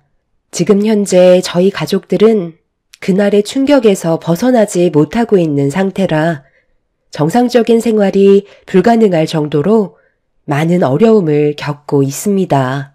문제가 시작된 건 제 작은 아들이 결혼을 하려고 치과 의사 며느리를 집으로 데려오면서부터 시작된 것 같네요. 좋은 분위기 속에서 예비 며느리와의 즐거운 저녁 시간을 끝낸 뒤 작은 아들이 집에 바래다 주겠다며 같이 나갔을 때 저도 긴장을 했었는지 소파에 털썩 주저앉아 숨을 고르고 있었는데 저희 집에서 오랜 시간 함께 생활했던 양평댁은 저에게 물 한 잔 건네주면서 잠깐 대화하길 원했어요. 워낙 가족 같은 분이고 저희 집안에서 많은 도움을 주고 계신 분이시기 때문에 저는 자리를 옮겨 양평댁이 무슨 말을 하려고 따로 보자고 한 건지 들어볼 필요가 있었죠. 저기 사모님, 이런 말씀 드리는 게 기분 나쁘실 수도 있으시겠지만 작은 아드님 결혼을 다시 생각해 보시는 게 어떻겠어요? 제가 봤을 때 사모님 집안과는 어울리지 않는 것 같아서요. 그리고 아까 결혼까지 허락하셨는데 좀 더 시간을 두고 결정하셔도 나쁘지 않을 것 같은데 그 여자 눈빛이 별로 좋지 않더라고요. 당연히 제가 참견할 문제는 아니지만 저도 이 집에서 사모님과 보낸 시간이 벌써 20년이 넘었는걸요. 가족이나 다름없을 정도로 사소한 거라도 전부 다 알고 있을 만큼 헛된 시간을 보낸 건 아니잖아요. 저는 진심으로 가족처럼 생각하면서 지내왔었기 때문에 작은 아드님의 결혼에는 좀 더 신중하셨으면 해서 말씀드리는 거예요. 큰 아드님이 결혼하신다고 했을 때 제가 이런 말씀 드린 적 없었잖아요. 직업 좋고 집안 좋은 여자이긴 하지만 느낌이 좋지가 않아요. 석현 아빠도 예비 며느리가 마음에 든다고 했었고 나도 여러 가지 부면을 봤을 때 바르게 잘한 것 같아 결혼을 허락한 건데 느낌 하나로 판단하기에는 둘의 결혼을 물을 필요는 없을 것 같은데 우리 가족을 걱정해 주는 건 잘 알겠지만 이건 작은 아들의 결정도 크기 때문에 양평댁 말만 듣고 허락한 결혼을 다시 번복하는 건 힘들 것 같네요. 우리 작은 아들 석진이를 어렸을 적부터 옆에서 많이 챙겨줬으니 그만큼 신경이 많이 쓰인다는 거 나도 잘 알지만 이건 내 아들 인생이 걸린 문제라 나 혼자 결정할 문제가 아닌 것 같아요. 양평댁이 혹시 아는 사람은 아니죠? 내 보기엔 싹싹하니 괜찮은 것 같구만. 너무 예민하게 생각하지 마요. 저희 집안과 20년이 넘는 시간을 함께했던 양평댁은 제 아들을 친아들처럼 아껴주셨어요. 그래서 작은 아들도 양평댁을 잘 따르는 편이었죠. 문제는 작은 아들의 결혼에 상당히 집착을 많이 하고 있었습니다. 저와 남편이 불편할 정도로 예비 며느리가 저희 집 식구로 들어오는 걸 지속적으로 반대를 하다 보니 처음으로 양평댁에게 불편한 말까지 나오게 되는 상황이 오게 되었죠. 왜 이런 걸로 서로 얼굴을 붉혀야 하는 건지 이해할 수가 없었어요. 저 혼자 시간을 가지고 있을 때면 양평댁은 저에게 다가와 작은 아들이 예비 며느리와 결혼하는 걸 탐탁치 않게 생각하면서 계속해서 반대를 하길래 좋게 얘기하는 것보다 확실하게 짚고 넘어가는 게 좋을 것 같아 진지하게 대화를 이어나갔습니다. 제 목소리와 말투는 좋게 나가지는 않았죠. 도대체 뭐가 문제죠? 가족 모두가 찬성하고 있는데 왜 양평댁만 작은 아들 결혼을 반대하는 건데요? 양평댁이 석진이를 친아들처럼 아껴주고 그동안 잘 보살펴 주셨다는 거 나도 모르는 건 아니지만 이건 엄연히 우리 집안 문제인데 계속해서 이런 식으로 간섭하면 같이 생활하는 거 정말 불편해져요. 사모님, 저도 잘 알고 있죠. 제 말이 불편하게 들리실 수도 있는 건 당연합니다. 그런데 제가 사람을 좀 볼 줄 알거든요. 저번에도 말씀드렸지만 다른 목적이 있어서 접근한 것 같다니까요. 혹시 몰라서 제가 뒷조사를 좀 해봤거든요. 그런데 제 느낌이 확 맞아떨어진 거 있죠? 사람을 붙여서 확인해보길 정말 잘했어요. 이것 보세요. 주변에 남자들이 꽤 많은 것 같아요. 아무래도 치과 의사이고 작은 아드님 만나기 전에 다른 남자들과 시간을 자주 보냈는지 개인적으로 따로 시간을 가지는 장면도 포착됐다니까요. 이것 보세요. 저 여자가 같이 걸어가고 있는 남자한테 슬며시 손을 얹고 있잖아요.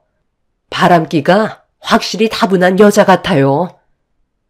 지금 뭐 하는 거예요? 이렇게 몰래 미행하다가 발각되기라도 한다면 되려 큰 문제가 생길 수도 있다는 거 몰라요? 그리고 내가 봤을 때 크게 문제가 될 만한 장면은 없는 것 같은데요? 그냥 걸어가면서 대화 정도는 누구나 주고받을 수 있는 거잖아요. 양평댁, 이건 정말 아니죠. 내가 알아서 할 테니까 양평댁은 이제 양평댁 일 봐요. 이런 거 알아봤다는 걸 석현 아빠가 알기라도 한다면 문제가 커질 수도 있으니까 딱 여기까지만 하는 걸로 해요. 더 이상은 필요 이상의 관심이에요. 정말 마지막으로 말씀드리는 거예요. 사모님, 제가 언제 이렇게까지 말씀드린 적 없었잖아요. 저를 믿고 한 번만 더 진지하게 생각해 주세요. 사람은 겉모습만 보고 판단할 수 없다는 거 잘 아시잖아요. 양평댁은 저 몰래 예비 며느리한테 미행까지 붙여서 개인적인 사생활까지 전부 확인하고 있었어요. 제 앞에 예비 며느리의 사진들을 보여주는데 온몸에 소름이 돋을 정도로 양평댁의 행동들이 무섭게만 느껴지고 있었죠. 제 아들을 친아들처럼 생각해주고 그동안 정말 많은 걸 신경 써줬다지만 이건 확실히 문제가 있어 보여 화를 낼 수밖에 없었어요. 사진 속의 예비 며느리의 모습을 봤을 때 별로 크게 문제가 있는 것도 없어 보였죠. 너무 무섭게 제 아들의 결혼에 대해 집착하는 양평댁의 행동을 이해할 수가 없었습니다. 그래도 제가 한 소리 해서 그런지 한동안 조용한 듯 싶었는데 그건 제 착각이었을 뿐 양평댁은 제 말을 무시한 채 계속해서 예비 며느리의 뒤를 조사하고 있었습니다. 방 안에서 혼자 심각하게 사진을 펼쳐놓고 무서울 정도로 사진을 바라보고 있다가 제가 부르는 소리도 듣지 못할 만큼 사진 속 예비 며느리에게 집중이 되어 있었죠. 하지 말라고 부탁을 드렸었는데 끝내 제 말을 들으려 하지 않자 결국 목소리가 높아지게 되었고 이 문제로 남편과 진지하게 대화를 이어나갈 수밖에 없었습니다. 양평댁이 가지고 있던 예비 며느리를 미행한 사진을 남편한테 보여주면서 양평댁의 행동에 대해 문제가 있는 것 같다고 설명했어요.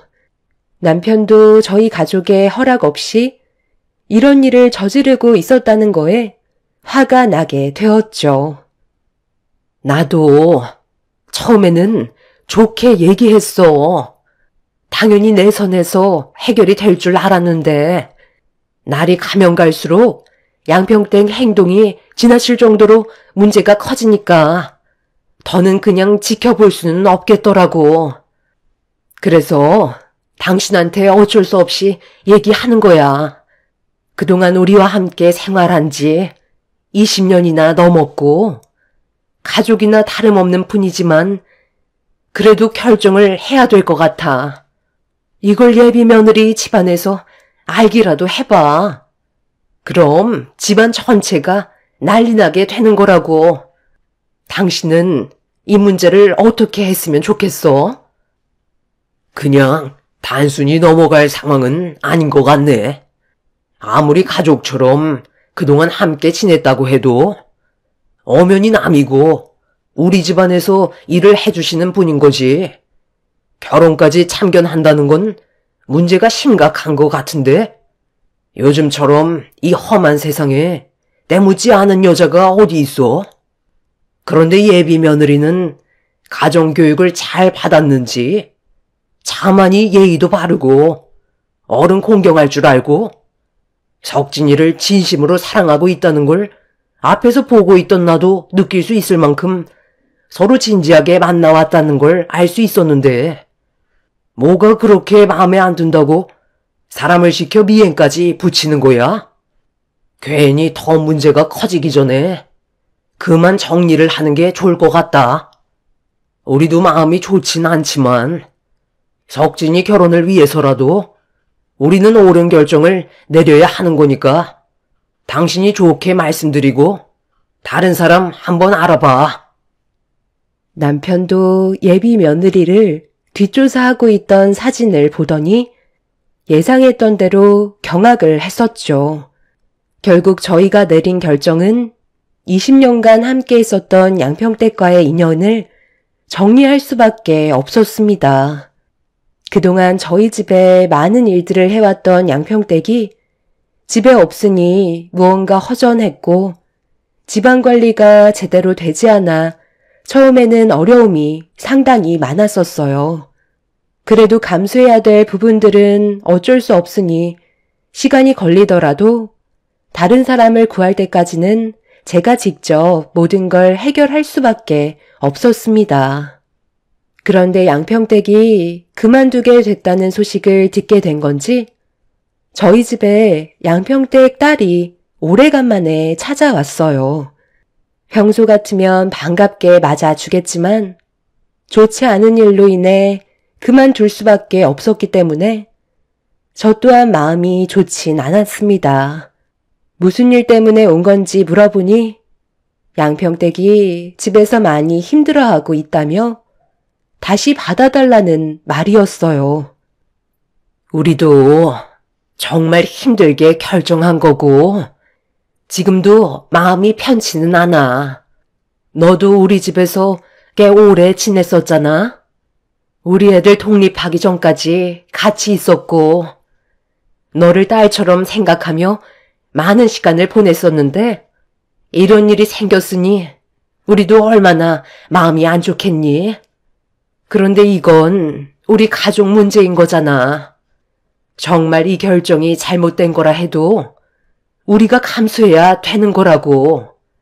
충분히 시간을 가지고 결혼을 허락한 건데 너희 엄마가 중간에서 결혼은 절대 안 된다면서 미행까지 붙였는데 그걸 그냥 보고만 있을 수는 없는 거잖아. 날이 가면 갈수록 점점 더 심해지는 것 같아. 이대로 가다간 더 사이가 안 좋아질까봐 이쯤에서 그만하기로 결정한 거다.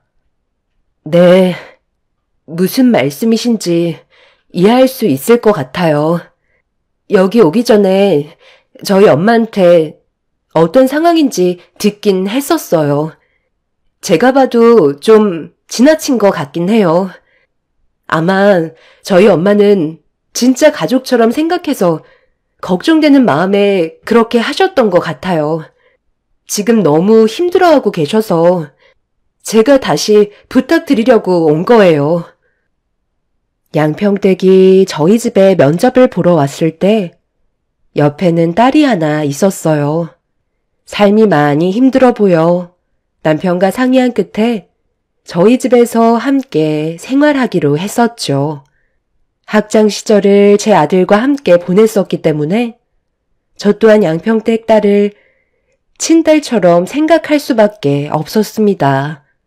저희 가족 같은 경우 아들만 둘이라 양평댁 딸이 제 눈에 많이 들어왔었고 많은 것들을 신경 써 주었죠.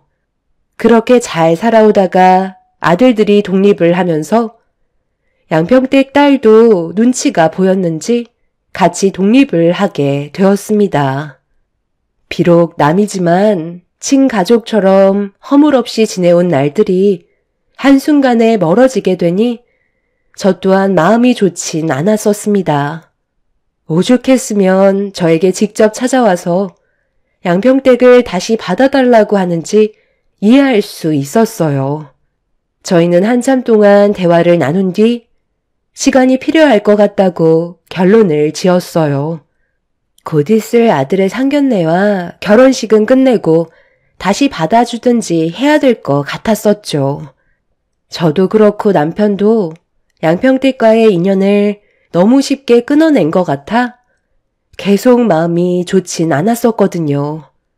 그렇게 저희는 상견례를 무사히 마치고 작은 아들의 결혼식까지 무사히 치른 뒤 한동안 문제없이 잘 지내고 있었어요. 작은 아들과 며느리도 행복한 신혼생활을 즐기고 있었죠. 그런 모습을 보면서 저와 남편은 옳은 결정을 했다고 생각했었는데 이게 불행의 시작이 될 줄은 꿈에도 몰랐었네요. 가족 모두가 안정적인 삶을 유지하고 있는 것 같아 남편과 상의 끝에 양평댁도 다시 저희 집에 들어왔으면 좋겠다고 전화를 하게 되었죠. 그런데 목소리가 별로 좋지 않길래 무슨 일이 있냐고 물어봤는데 나중에 다시 연락하겠다고 전화를 끊어 버렸습니다. 상당히 안 좋은 목소리로 통화를 했던 터라 느낌이 별로 좋지 않았어요. 그리고 연락이 다시 오기를 기다리게 된 지 일주일쯤 지났을 때 양평댁이 갑자기 저희 집에 찾아왔습니다. 저는 무슨 일이 있었는지 먼저 물어보는 것보다 그동안 마음고생했을 것 같아 밝은 모습으로 반겨줬는데 거실 한편에 걸려있는 작은 아들과 며느리의 사진을 놀란 표정으로 뚫어지게 쳐다보던 양평댁이 무언가 괴로운 모습을 보이면서 저에게 죄송하다는 말을 먼저 꺼내더라고요. 무슨 상황인지 알지 못한 저는 일단 침착하게 대화를 이끌어 나갔죠. 무슨 일 있었어요? 양평댁, 얼굴 안색이 상당히 안 좋은데 나한테 솔직하게 얘기 좀 해봐요. 우리 아들과 며느리가 찍은 웨딩 사진을 보고 지금 상당히 힘들어하고 있잖아요. 내가 결혼식 안 불러서 많이 서운해서 그런 거예요? 우리 입장 이해하죠? 저번 일이 너무 안 좋았었기 때문에 혹시 무슨 일이라도 생길까봐 그래서 부르지 못했었어요. 네, 저도 충분히 이해합니다. 제가 한 행동들은 분명 잘못된 거였으니까요. 그런데 지금 상황이 상당히 좋지가 않아요. 어디서부터 말씀드려야 할지 모르겠지만 저도 최근에 알게 된 사실이라 많이 괴롭습니다. 이건 정말 아닌데 그렇다고 이해가 안 되는 것도 아니고 그렇다고 편을 들어주자니 제가 너무 못할 짓을 하는 것 같고 그래서 이 결혼을 다시 한 번만 생각해달라고 했던 거였어요. 기회는 누구에게나 있는 거잖아요. 공평하게 주어져야 되는 게 맞는 거잖아요. 저는 제 딸만 보면 가슴이 미어집니다. 20년의 세월 동안 한쪽만 짝사랑을 해왔으니까요. 제 딸이 작은 아드님을 지금까지 짝사랑하고 있었어요. 그런데 작은 아드님이 갑자기 결혼을 한다는 소식을 듣게 되자 제 딸이 너무 괴로워하더라고요. 당연히 짝사랑이니까 작은 아드님은 이런 사실을 전혀 모르고 있을 줄 알았어요.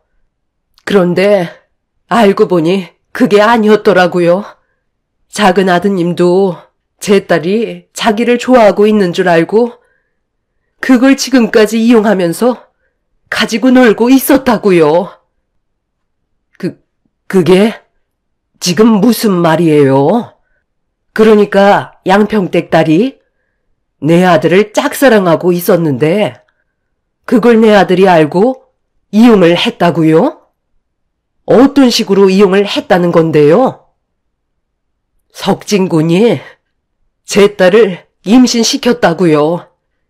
저희한테 많은 걸 베풀어 주셨고 지금까지 부족함 없이 잘 살아왔었기 때문에 지금 이 상황을 어떻게 설명을 드려야 할지 몰라 너무 답답했었어요.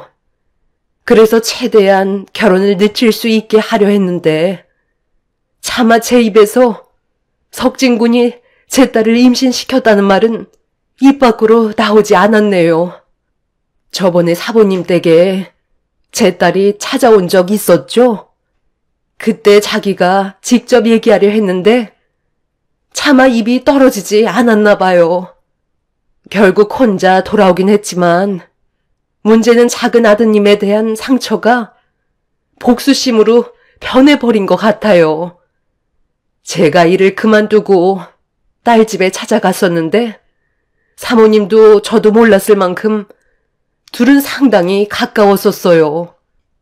제 딸은 정말 진심으로 석진군을 사랑하고 있었지만 작은 아드님은 그런 제 딸을 진지하게 생각하지 않고 있었죠. 제 딸은 모든 걸 다 내어줬는데 결혼을 다른 사람과 하겠다고 하니까 얼마나 마음이 아팠겠어요. 지금 당장 둘 이혼시키고 작은 아드님이랑 같이 한국 땅 뜨세요. 그렇지 않으면 제 딸이 무슨 짓을 저지를지 모른다고요. 저도 정말 어렵게 말씀드리는 거예요. 상당히 큰 충격을 받으셨겠지만 저희가 모르는 무언가가 석진군과 제 딸은 상당히 복잡하게 얽혀 있는 것 같아요. 최대한 빨리 서두르지 않으면 더 큰 피해가 찾아올지 몰라요. 제 딸은 지금 누구도 막을 수가 없어요. 저는 너무 놀라 급하게 작은 아들한테 전화를 걸었지만 제 전화를 받지 않았어요. 양평댁의 말을 믿을 수가 없어 상당히 혼란스러운 상황 속에 제가 할 수 있는 건 아들한테 모든 걸 직접 들어야만 했어요. 양평댁은 자기 딸을 찾으러 가겠다며 눈물을 흘리면서 저희 집을 나갔습니다. 제 아들이 양평댁의 딸을 사랑한 것도 아니고 짝사랑해서 그걸 이용했다는 말을 도저히 믿을 수가 없었어요. 제가 그동안 살면서 봐왔던 아들의 모습은 항상 조용하고 부모의 말을 잘 따르는 그런 아들이었는데 제가 모르는 가면을 쓰고 있었다는 거에 엄청난 충격으로 다가왔었죠.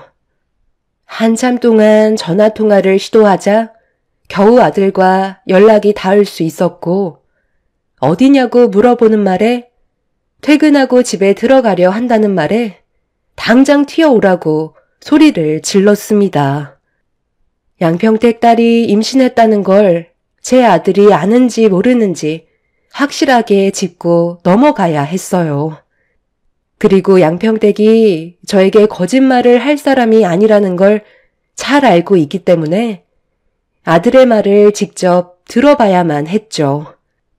그렇게 한참 동안 불안한 상태로 기다리다 보니 아들이 투덜거리며 집으로 들어왔습니다.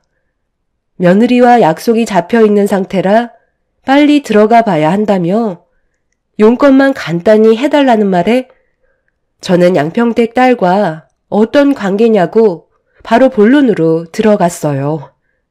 저는 이미 이성을 거의 반쯤 잃어버린 상태였죠. 갑자기 걔 얘기가 뜬금없이 왜 나오는 거예요? 그냥 오빠 동생 관계잖아요. 지금 그거 물어보려고 바쁜 저를 부른 거예요?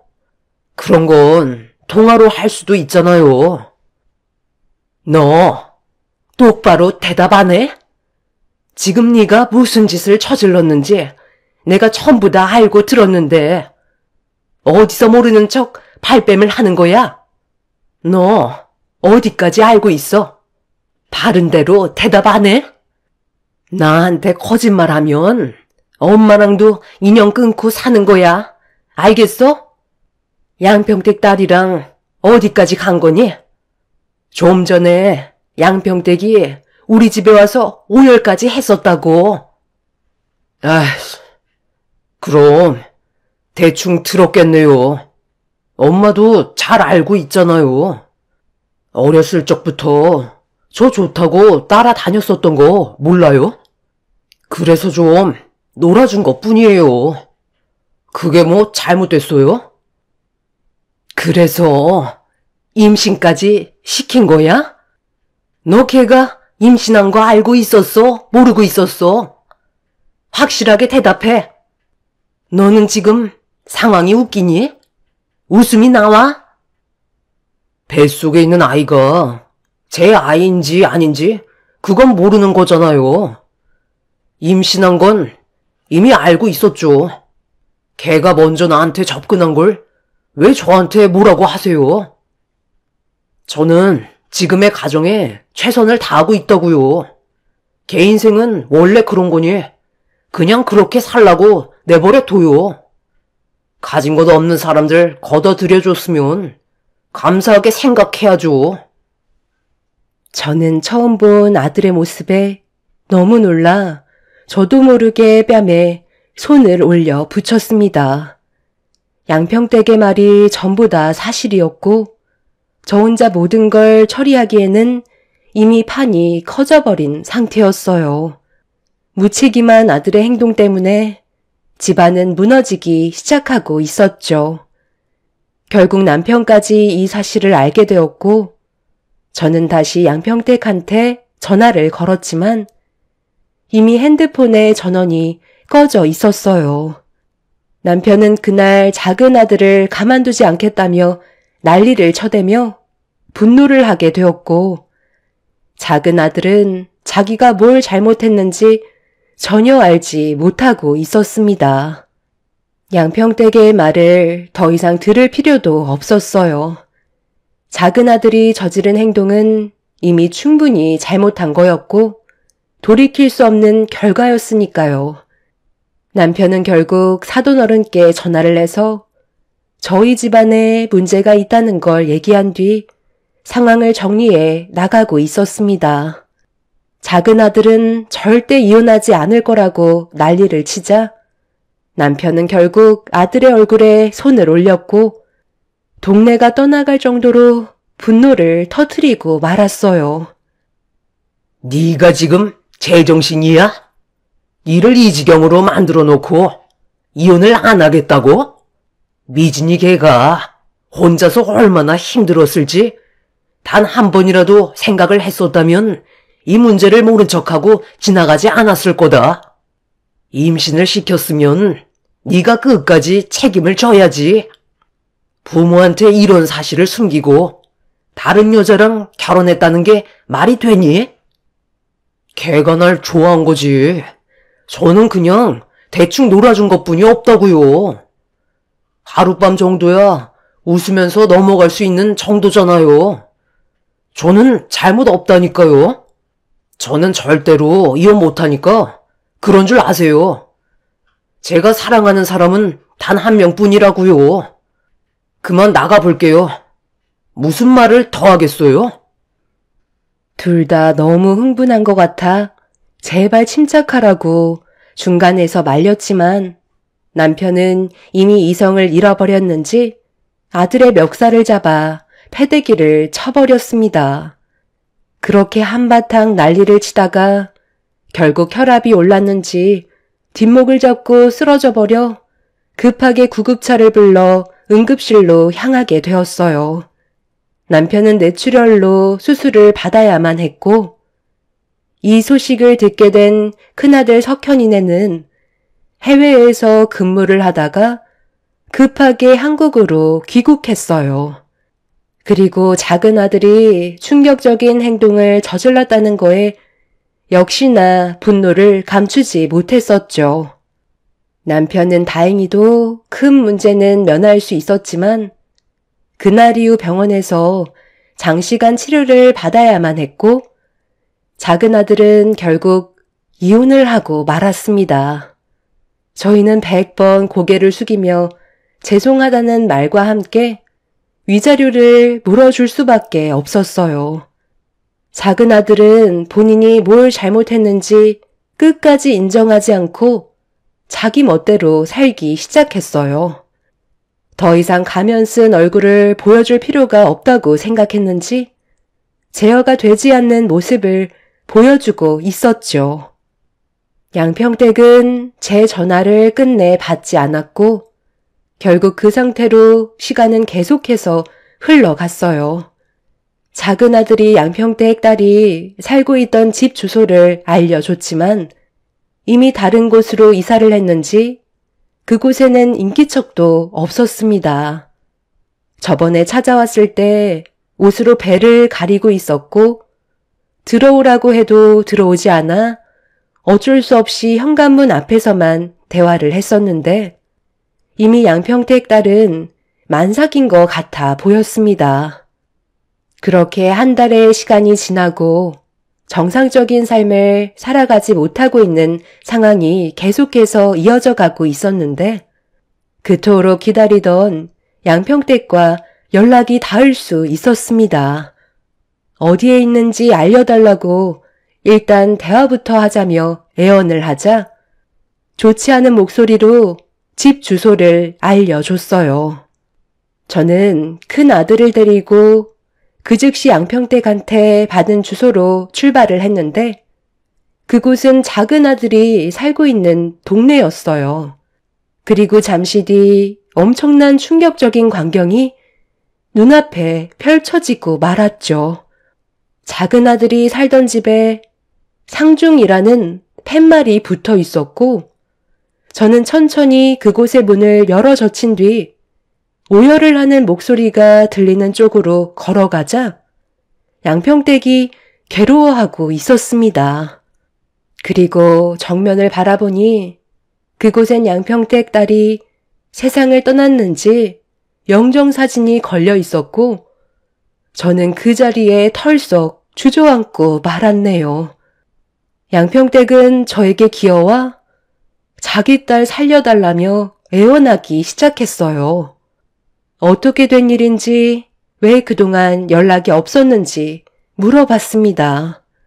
충분히 좋게 해결할 수 있는 문제였는데 이렇게까지 안 좋은 상황으로 만들었는지 이해할 수가 없었어요. 알고 보니 작은 아들이 살고 있던 집은 양평댁 딸과 서로 상당히 많은 추억을 만들었던 공간이었고 양평댁 딸은 제 아들을 진심으로 사랑했었지만 작은 아들은 다른 여자와 눈이 맞아 양평댁 딸과 그만 만나자고 헤어짐을 통보한 상태였어요. 그런데 임신했다는 말을 꺼내자 작은 아들은 자기 집을 보상이랍시고 던져주었고 그 충격에 헤어나오지 못하고 있었죠. 양평댁 딸은 제 아들의 다리를 붙잡고 애원했지만 이미 상황은 바뀌지 않았습니다. 저희는 그런 사실을 모른 채 결혼을 강행하려 했던 거고 양평댁 딸은 저희 집에 왔다가 차마 임신을 했다는 말을 꺼내지 못한 채 잠적을 해버린 상태였죠. 그래서 한동안 모습이 보이지 않았었는데 혼자 지내면서 괴로운 시간을 보냈는지 외롭게 출산을 하다가 과다출혈로 세상을 떠나게 됐다는 말을 듣고 말았습니다. 양평댁도 저희 가족에게 신세를 졌던 게 너무 많았었는데 이런 상황들을 설명해야 된다는 게 너무 마음이 좋지 않아 일단 시간을 벌려고 결혼을 미루게 하려고 했었지만 생각처럼 모든 일들이 쉽게 풀리지 않게 되었던 거죠. 태어난 아이는 산부인과에서 보호를 받고 있는 중이었고 뒤늦게 찾아온 작은 아들은 얼마나 심각한 상황인지 알면서 갈 듯해서 가게 된 거라며 집값 떨어진다고 모든 걸 던지고 부수기 시작했어요. 저는 도저히 작은 아들의 행동을 참고 넘어갈 수가 없을 것 같아 멱살을 잡고 난리를 치고 말았네요. 한바탕 작은 아들과 난리를 치다가 저를 뿌리치며 밖으로 뛰쳐나간 아들은 두 번 다시 돌아오지 않았습니다.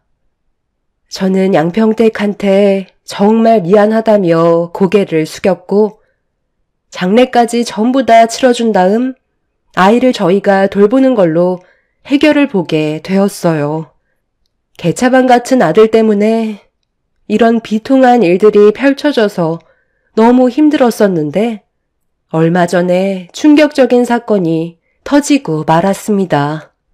평소에 민물 낚시를 즐겨하던 아들이 저희와 연락을 끊고 지냈었는데 아들의 차가 저수지에 빠졌는지 세상을 떠난 상태로 발견됐다는 충격적인 소식을 듣게 되었어요.